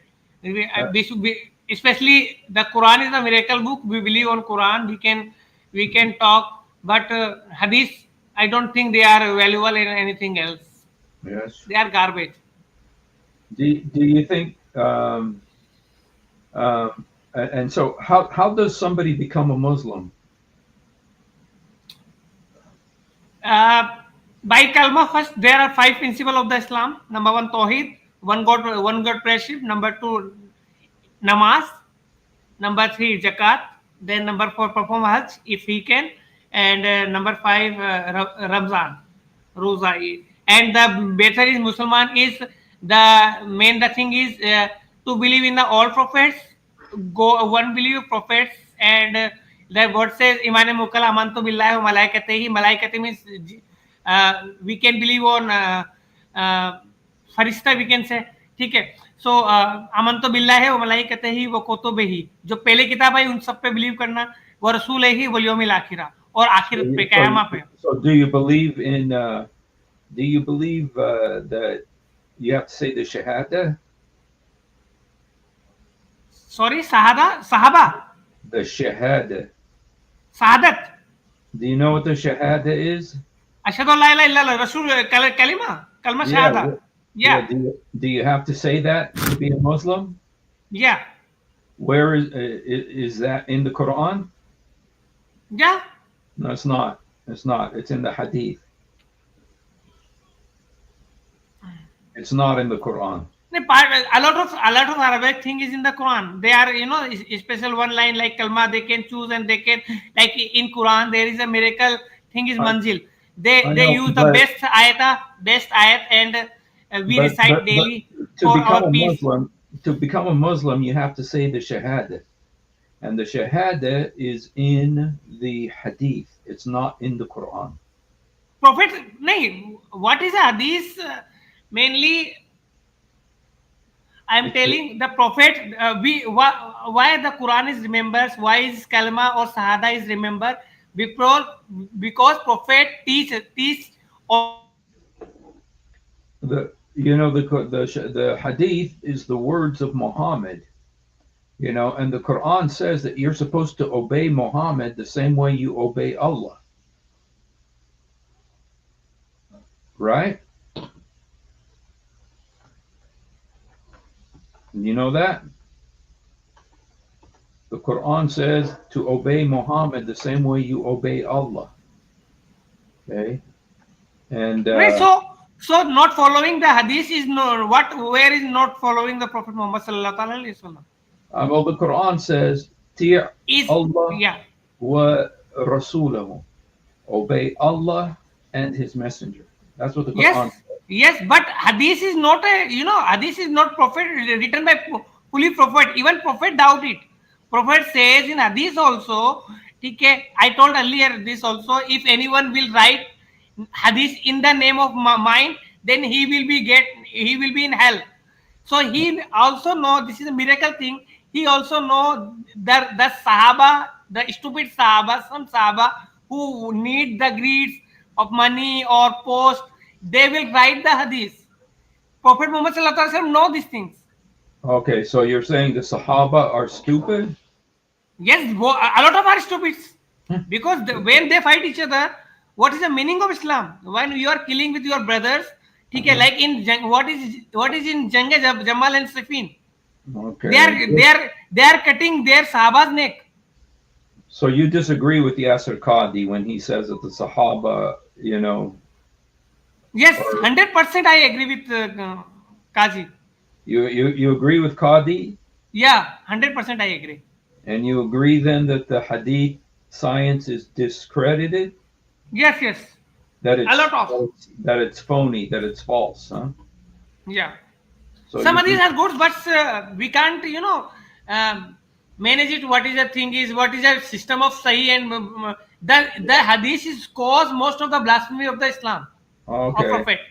So you know that's the thing about a lot of Muslims, okay, is that they say they believe in the Hadith, they say they believe in Islam, and then Yasser Qadhi comes and says you cannot be a Muslim without the Hadith because you have to know what Muhammad said because Allah sent the messenger to explain the book for you. And where does he explain the book? Quran, Allah say in the Quran, we made easy Quran, and Quran verse is also uh, Allah's word by prophets.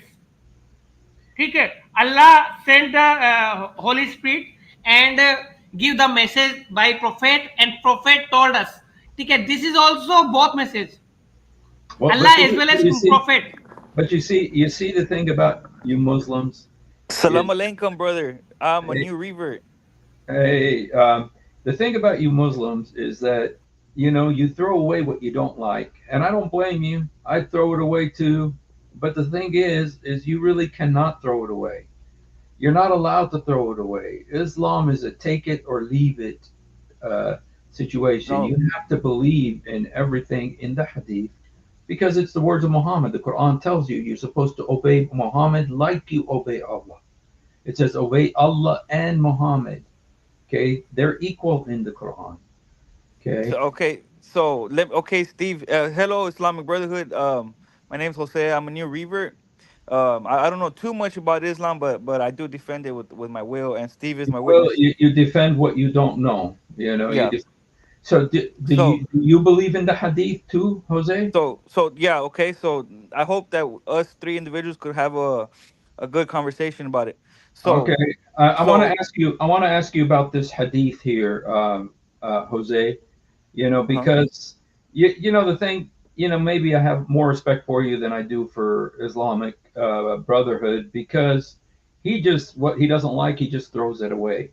And so it's like the hadith is meaningless to him. If he doesn't like it, he just throws it away and says he doesn't believe in it. Okay, so Yeah, I just want to but mention, Steve, that like I just right now, probably 10 minutes ago, Mhm. I finished reading the Quran. Alhamdulillah, right?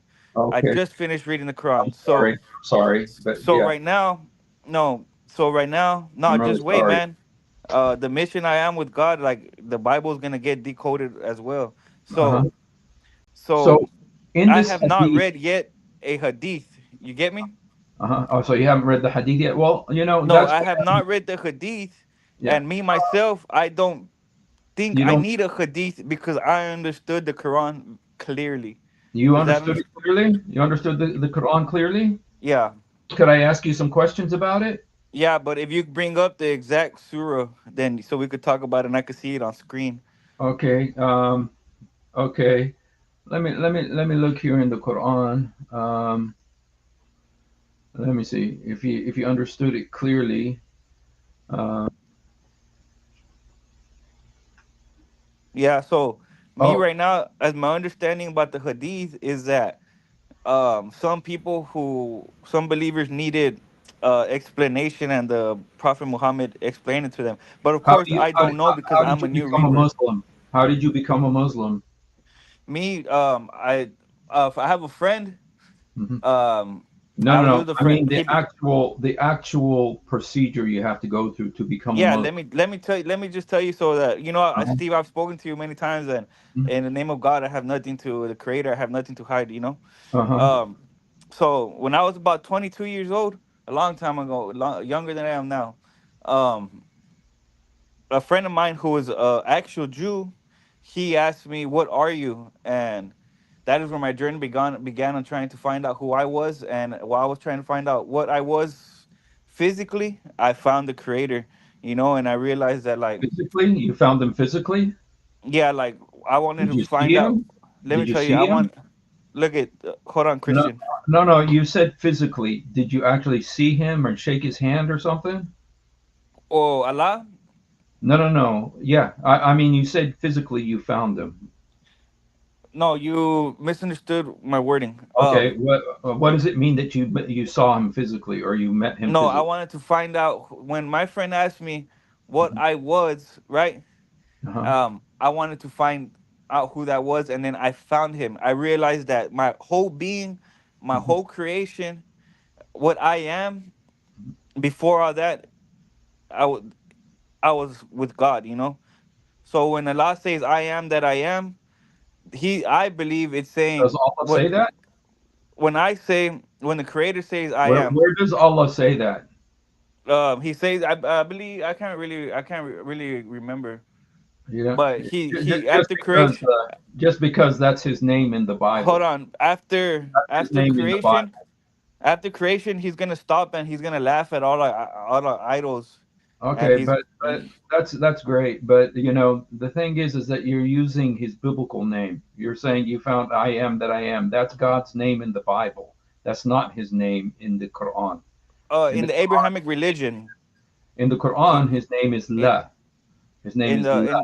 in the Abrahamic religion, yeah, but Abraham wouldn't even have said it like that. How we understand it, Abraham and any of the prophets would not have said "I am" those exact Well, words, those exact English words. Moses did. Moses did. That's what he said No, to Moses. Moses didn't speak English, brother.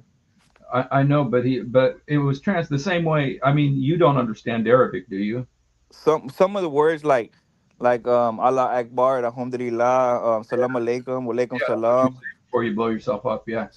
No, The, I would never blow myself up. I don't believe well, God has that the intended for Quran me. commands you to, man. But yeah, I'm thankful that you don't obey the Quran. But Hey, brother, but do look you at not this verse see? of the Quran. Do you Since the not Quran is see? so clear, Hey, brother. and you read it all and you understand it, there's this verse in Surah 111, verse 1. It says, "May the hands of Abu Lahab perish, and he himself perish." Who's Abu Lahab? Do you know? That's his uncle that didn't accept Islam? Um, but where did you find that out? He, he I don't remember, man, but I know about his uncle. You do? Okay. Did you? His Where uncle where did actually. you find that out though? Just I know because? his uncle was a believer Uh-huh. until before he died. One of his friends came up to him and was like, "Are you really gonna go against I the?" know, but where did you find that out? Because the Quran doesn't say that it's his uncle. When did Where did you find out that he's his uncle? I don't know. That I don't remember. You don't remember. Okay, but it's not from the Quran, right? Because the Quran doesn't say. It's just that you said that you read the Quran and it's so clear. But the Yeah, Quran doesn't tell you who Abi Lahab is, okay? It just says Tabbat ayadi Abi Lahab wa tab.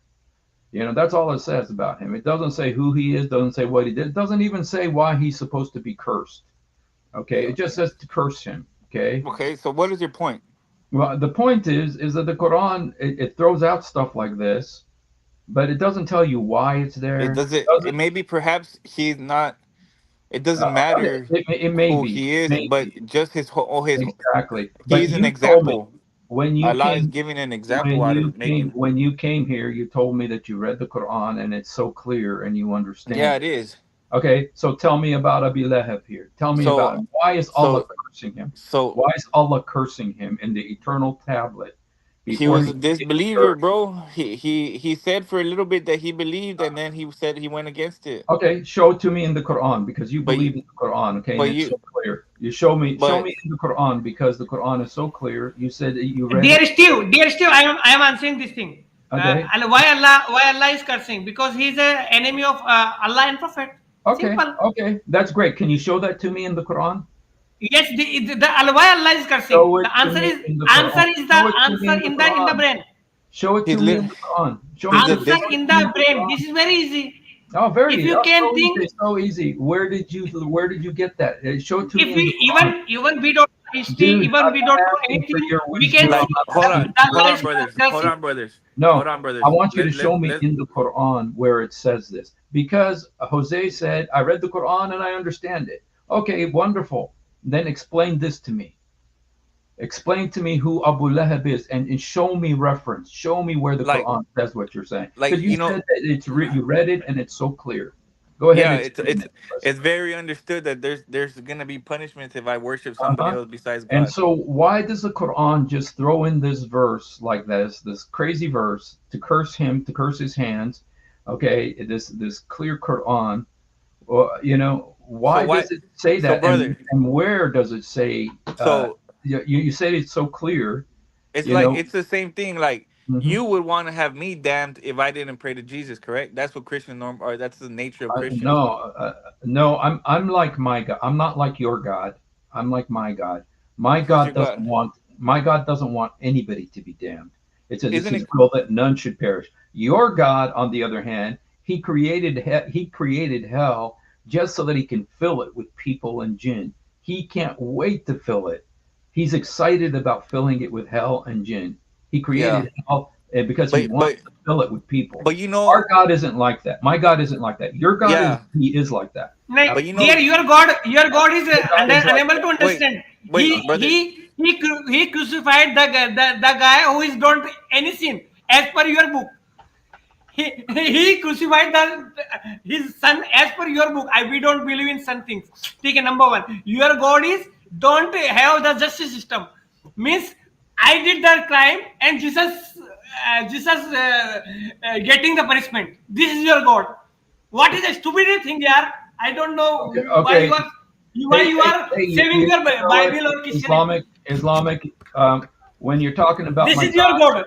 Islamic Brotherhood, when you talk about my God, be respectful, okay? Because this is my channel, and I don't want you coming here and talk about my God like that, okay? Or I'll kick Yeah, you out. Or I'll kick just you keep out, just okay? be respectful, Be because like respectful, okay? us Muslims we are told to respect Oh, people's so beliefs. respectful, like your prophet, okay? But here's what it says.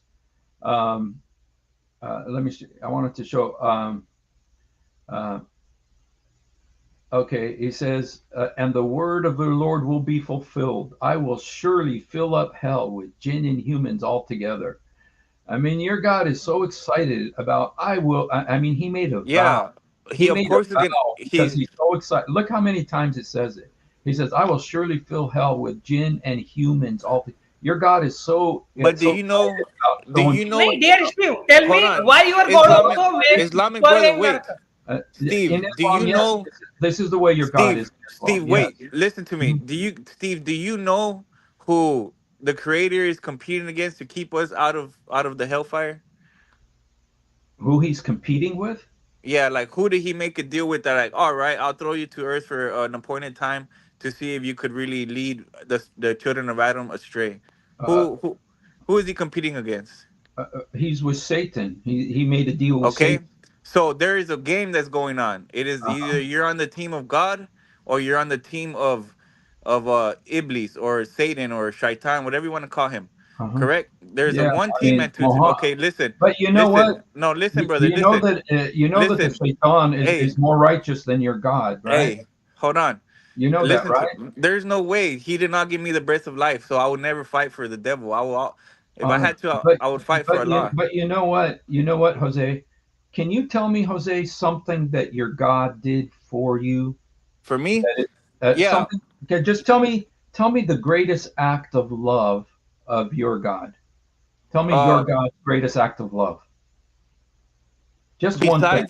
besides him sending me the final messenger, peace be upon him, and the Quran, Allah Okay. has Allah has purified me, man. Like like I'm not gonna bullshit anybody, Steve. So and Islamic Brotherhood. Before I started questioning, I'm from Arkansas, Who cares? and over Who there, cares? That doesn't make any difference to yeah. Hold on, anybody. but let me tell you, me What and my is me, what did your God do for you that I'm well, an trying, act I'm of trying to, love? I'm trying. If you And, were to and I let me and I want explain, chapter and verse. I want chapter. I don't want any just a bunch of bull crap. Okay, give no, me you're the telling me what greatest he act has. of love You that asked your me what God he's did. done for me. Give me your greatest act of love that your God did. He is currently purifying me. Okay. All right. I So want to tell you that your God didn't do nothing for you. Okay. And nothing that he didn't do for everybody. Okay. He gives you food. He gives you water. He gives you, But my God loved me so much, and he loved you so much, that he sent his only son to save us from going to hell. I, Okay. Now Steve, that's I wasn't love. even born He then. gave. He did not get sent for me. Come on, man. No, no. He Stop, sent. He was stop sent for the being in a whole world. fairy tale. He was sent to the whole world. No, No, he didn't. First even off, the he was Quran sent to says the that he did. Jews. No, no, Are no. you He says that Jewish? God, the most famous verse in the Bible is God so loved the world. The world includes you, Jose. It includes Islamic Brotherhood. God so loved the world that he gave his only begotten son. Look at the love that He my said God the showed book says he was sent to compared he to died for Allah. he Compared died to for the Allah. sins of man. Mhm. नहीं नहीं नहीं why then he make to hell if he Okay, sent that's a great for the question. sin, why he made the hell? Number That's a one. great question. Number two, That's a great That's why he true. sent Okay, why Islamic he Brotherhood. sent the son? That's a great question. Let me answer you, okay? He created hell. He created hell for the devil, okay? Because the devil rebelled against God, and he didn't want to follow God anymore, and so he was judged. And God created hell. Jesus said this. He What created need? What he need created here? hell Devil, for the So devil devil. can put immediately in on the hell. Uh, Why send that son in the earth? I am asking one thing. okay, because some people do not want to follow God. Who told you? Who told you this thing? All right, When God made same thing, who told to you this thing? because that's what If Jesus. God means your God is not able to give the memory or don't have the power, He, means our God is just. means your He, God have no power to obey the people. To push the people to obey Him. What a okay, thing, yeah. but you know what, Islamic, he didn't want to, because he wanted people to be free to love him. He wanted people to be free to follow him. He doesn't No, want so robots. so so He doesn't he made help for him. He he made help doesn't for him. want Wow. robots. He doesn't want robots. He No, wants children. he sent help for him, or he sent his son to crucified. What is Yes, so for yes. our sin? For He did. our sin. That's how much he loved you. That's how No, much it he is loved you. justice. It is justice. It is That's justice. how much he loved Matlab, you. it is justice in any system. You will tell, I will but murder anyone else, and you will Islamic be Brotherhood, punished. you, You you will got be to punished. take a This breath. is Take a stupidity or breath. not? Take a The breath. court Take will a breath. punish Okay. you. I will Take murder a breath. anyone else, Take and a the breath. court will punish you. Islamic This is Islamic Brotherhood, bad. please take a Tell me. breath. Okay, just calm down a little bit. Take a breath. Okay, our God so loved you. I'm really making a point. I used to be a Muslim too. I was more Muslim than both of you guys, because I do speak Arabic. You guys don't. You yeah, don't that's know what. crazy how You you guys became don't a. want. You guys don't know. You guys don't know what the So then Quran you know says. where All you Jesus was know is what born, you learn from your right, imams and stuff. But I know the Arabic, and I know what it brother really Steve? says. Okay, but I want to tell you that our God loved us. Our God loved us, and He gave the greatest gift He has, His only Son, Jesus Christ.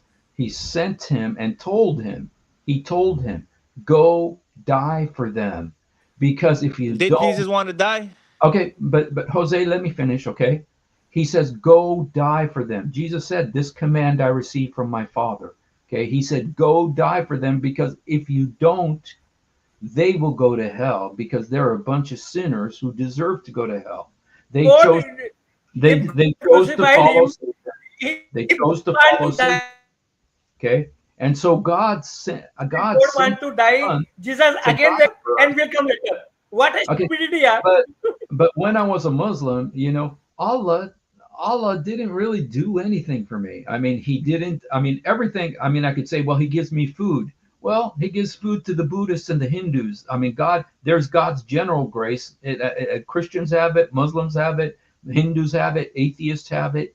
Everybody has it. Okay, and They what have has Jesus they given have you? the general blessings that everybody has. You know, But Jesus drank our water, God, bro, and ate bread. but our God gave, He did something to prove His love for us. Allah did not. Allah did not. Allah has in the Quran.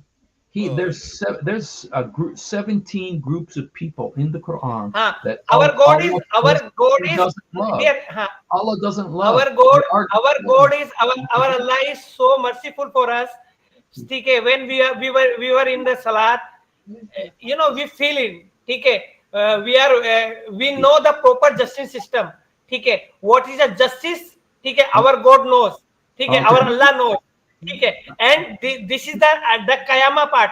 Our Okay, Allah Islamic, will not Islamic. will I'm not just going to mute tolerate. you for a I second will because you're murder. not I letting will anybody murder, and talk. still will Okay. punish. Nahin. Hey, Jose, yeah. what happens to a Muslim who leaves Islam? That I don't think I've been in the religion too long Okay. to know specifically, but I know Are you I've seen. sure? Hold on, Are you listen, sure? listen. Okay, I've seen. because I want Listen to to show me. Let you. me finish. I want to show you. I want to The show way I you let what. you finish talking, Uh-huh. talking to me in gibberish, right? Let me finish. Give you my gibberish. You know. Okay, no, I don't want any gibberish. Okay, Well, don't yeah. give Well, me I listened to gibberish. I don't have yours, time for gibberish. so I I know want to know I know if there's you ex decide Muslims. tomorrow that you want There's to leave Islam. What are Muslims supposed to do to you? Do you know? what they're supposed to do to me Yeah. in If this. you Acco- tomorrow say I don't want to be a According Muslim to the anymore. land, according to the laws of my time, they really can't do anything to me. Okay. Well, this is what Muhammad said. Muhammad You said, know, there's whoever. ex-Muslims out here, right, that have not been harmed. I'm an ex-Muslim. I'm an Well, ex-Muslim. look at you. Oh yeah, look at me, and it's like, and the but this is what your prophet So said. you're He says, living proof that you uh, can still live without being a Muslim after leaving Islam. you know what? But Muhammad, that's because people don't obey Muhammad. Thank God they don't. Thank goodness that they don't. Okay, but if they did, this is what the messenger of Allah said: whoever changes his religion, kill him. So Okay. you changed the religion of the Creator of Allah. It says, whoever changes his religion, kill him. In You have Arabic, broken the first man commandment, baddal dino brother. fa uqtilu. So I'm just saying. So if you decide to leave Islam tomorrow, and I hope you will, according to Islam, you're supposed to be killed. Does that seem to you like a good religion where you have to force people to stay inside or kill them? Well, Does that sound the fair? well, according to the way the world was before Islam, Uh-huh. I understand what Allah's So this is reasons. a good thing then. So well then, if you want to obey Muhammad, you should come and kill me then, because this is what your No, prophet said. because Men whenever you dinu die, that will be between you and Allah. He will No, no, ask no. you, It's why not did that. you Not deny not me? according to your prophet. Not according to your prophet. It has nothing to Yeah, do with me and Allah. It but has to we do are with. also not at war, and we're not trying to Uh-huh. No, conquer it doesn't say anybody. nothing about war. It doesn't say nothing about Yeah, war. It's very yeah, clear. but The same way you read the Quran and you I'm said pretty you sure Tell there's me this. Muslims out Tell there. me this with this. Quran. Tell me this with. This is what your prophet said. Whoever changes his religion, kill him. Okay? Hey, And you listen. when you decide to leave Islam, and I hope But you will decide to do this soon, because you shouldn't be following someone who marries a 6-year-old girl. Okay? You that should was not follow somebody. 1,500 years ago. That was their Uh, customs. no, it wasn't their custom. It wasn't their You custom. know, the prophet. What was it? Prophet Moses, I believe. You know, his wife was like 9 years old, and or let me see, what prophets were there? Abraham, Okay, I think, was like really? 90 Okay. years old, and his Show me wife was like chapter and 9 years verse. old. Show me Huh? chapter and verse. Show me chapter and verse. Because I Show mean, me I chapter can't. and verse. You're going to make an accusation against Moses like that? Show me chapter and Yeah, verse. but you should just Google it on your Show own. me chapter. No, no, I'm not, I don't have to find it. You show me chapter and verse. What I will do for you, though, is I will show you chapter and verse about the fact that your prophet married a 6-year-old girl. Okay. Um, In the Quran. uh, married me. I will show you in the Quran, too, that the Yeah, of course. Quran encourages men to marry Of course, 6-year-old Christians girls. always come to this topic, but they were married for about 50 years, I believe. No, no, they were married for 9 years because he was so old when he married. He was 51 when he No, married her. she was grown already whenever he She was died. 6 years He old. She passed was six away, years peace be old. upon him. She was 6 years old. No, when he passed She, when he the passed away. messenger of Allah married me when I was 7 years old, Okay. and he had intercourse with Tell me when I tell was this thing also in Quran. he, Tell he this had thing also. he had intercourse with me when I was 9 years old. That's who This you're following. But That's who that's you're not in the following. Quran. not in the Quran. This is Not in the this is a Quran. That's not in the okay. Quran. This is a God did not sahih. say that. This is a sahih hadith. Don't believe in the hadith either? I have not yet had to read a hadith. Oh, you haven't. But It doesn't matter if you read it. Didn't you say the but shahada to become a Muslim? yeah, I said my Okay, shahada. where does the There is shahada no come from? deity worthy of worship but Allah, Where and is I where bear is the witness that shahada? Muhammad was his messenger. Where is the shahada from? Where's the shahada from? Oh yeah, yeah. It's in the Quran. No, it's not. It's not in the Quran. Yeah, It's in the hadith. yeah. It's It's not actually in the said in the Quran. It Quran. is not in the Quran. It's in the hadith. Okay. It's So actually so said in the you Quran. you, you are following. And do you pray 5 times a day? Right now, I pray like 2 3 times the most that I Okay, but can. are you going to work your way up to 5 times a day? Hopefully, yeah. Okay. Well, where is that? Where is it written that you have to pray 5 times a day? Like I barely started Okay. accustoming to my Well, voodoo, that's the in the voodoo. hadith too. That's not in the Quran. It's in the hadith. Yes, Okay. but So all the things that you you do as a Muslim are in the there hadith. is the word of Miss Jones, Allah. ask me. Steve, Uh-huh. ask me. Steve, ask me. I will give the. Okay. I'm sorry, Islamic Brotherhood. It's just that you talk so much and you don't let anybody else talk. That's why I keep muting you. Okay. Just speak with ease, Islamic brother. Just speak with ease.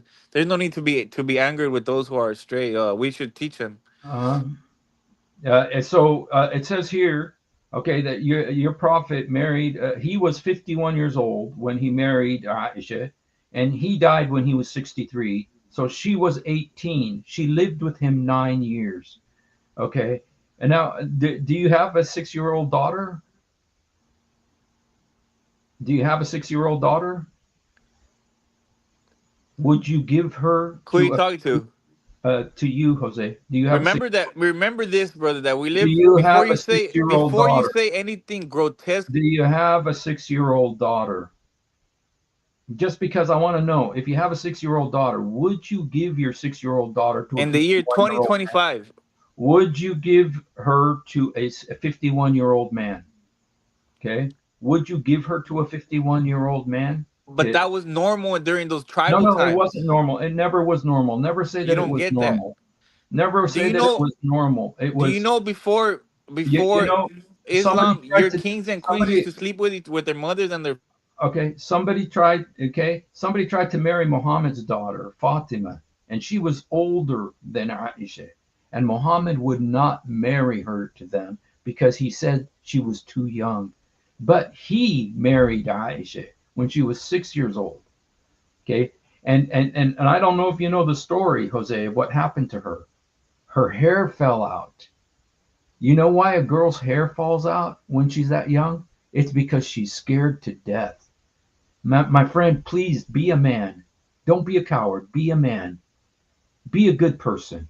Do you? Don't say that it's okay for a 51-year-old man to jump Can you on tell a me what 6-year-old 1,500 girl. years ago was when Uh, that was? you know that a little girl was a little girl 1,400 years ago, like a little girl is a little girl now. Yeah, but the customs were different, man. That's what you don't But bro, this understand. isn't your How, prophet is supposed to be the example. You know that today, Jose, in Muslim countries, they're still doing this. 81-year-old men are yeah, marrying and Al Mahdi are will come and put marrying an end to that. are marrying little girls, 7 and 8 years old, and those little girls are committing suicide because they're So so disgusted. But you know what? yeah, Those little girls can't do nothing. You know why? Because Muhammad did it. yeah, Because but no, Muhammad but did it. the And Mahdi is going to come and perfect and perfect all these things you know that are what? still But questions. he's not gonna say that what Muhammad did is wrong, is he? Mehdi's not gonna say Muhammad was wrong, is He's he? probably gonna say the same thing I'm He's saying, going to that say it that was Muhammad normal was in there wrong. 1500 He's going to years say ago. that it'll be okay then for these 81-year-old men, rich men, of course, Okay, the rich men, you to marry you these do little that. You seven-year-old do that girls. right now in this time. You think? Oh, so it is happening this time No, in you Muslim do that, and you'll see you go to in jail. But Muslim countries. It's if happening you in did it Muslim 15 countries if you did it because 1500 years Muhammad ago, did it it. would be normal. Because Muhammad did it. Because Muhammad did it. You see, because if Muhammad did it, that means it's right. Correct? Because he's the perfect example for mankind. So if he, when he was 54 years old, jumped on a 9-year-old girl and had sex with her, okay, then it's okay to do that because he's the perfect example for all Do you hear mankind. yourself? Do you No, but hear that's what what you your said? this is what your prophet. Look, here's the But hadith. you're He had disrespecting intercourse him, a with man and me. his wife. He had intercourse with me when I was 9 years old. That is theirs. That you read. He That's had their intercourse with business. That's their marriage. That is their business, brother. I don't a, care about you a sleeping with your 9-year-old wife. girl and 6-year-old girl. This is you don't have a 15 6-year-old of daughter, do you? brother, You don't have a brother, 6-year-old daughter, do you? brother. Do you not? You don't have a 6-year-old daughter, do you? Just because if you had a 6-year-old daughter, you would Do you never give understand that this? you would never give your 6-year-old daughter to a 51-year-old man, wrinkly man who's been married to 14 women already and had sex with about I think 60. you're just weird. You would not give your little 6-year-old girl to a 51-year-old man. You would. You're You're weird. Like better than that. You're better than that, Jose. stop muting me. You're better than that, Jose. You're better than that, Jose. Okay? And so you wouldn't do it, but your prophet did it. Your prophet did it, and he wrote in the Quran that it's okay to do it. He did it, and he wrote in the Quran that it's okay to do it. It's in chapter 65, verse 4 of the Quran. It says it's okay to marry, divorce, and remarry a little girl before she reaches puberty. To marry, divorce, and remarry a little girl before she reaches puberty. That's what the Quran says. So your God also says it's okay. Are you sure you want to follow this religion, Jose? Are you sure you want to follow this man? He married a 6-year-old girl and then told men to do the same thing. I don't think you would do that, Jose. I don't think you would do that. I think you're better than that. But your prophet was not better than that. He ran away. So, okay, he ran away. I hope he's thinking about this, you guys, because each time he comes, we get to talk a little bit, make one of these points, and so let's just pray for him. I know there's some of you guys who are praying for him. Really, really, I hope his eyes will be open. His eyes will be open before it's too late. So, yeah, Olubi was it easy shahada. Yeah. Well, thank you guys for hanging out. We've been on for 2 hours already. So now, you know what? It's almost like I don't even want to joke around because of the disgusting things we just talked about. Thank you, Abla, for praying for him. Pray the Lord will open his eyes. He keeps coming back, gives us an opportunity to speak to him, and pray that the Holy Spirit will touch him and set him free. All right, you guys, thank you. If you haven't done it, please do it now. Jesus, help me. Jesus, forgive me. Jesus, come into my heart. Jesus, help me. Jesus, forgive me. Jesus, come into my heart. يسوع ساعدني. يسوع سامحني. يسوع ادخل قلبي. We love you, but more importantly, he loves you. Have a great night.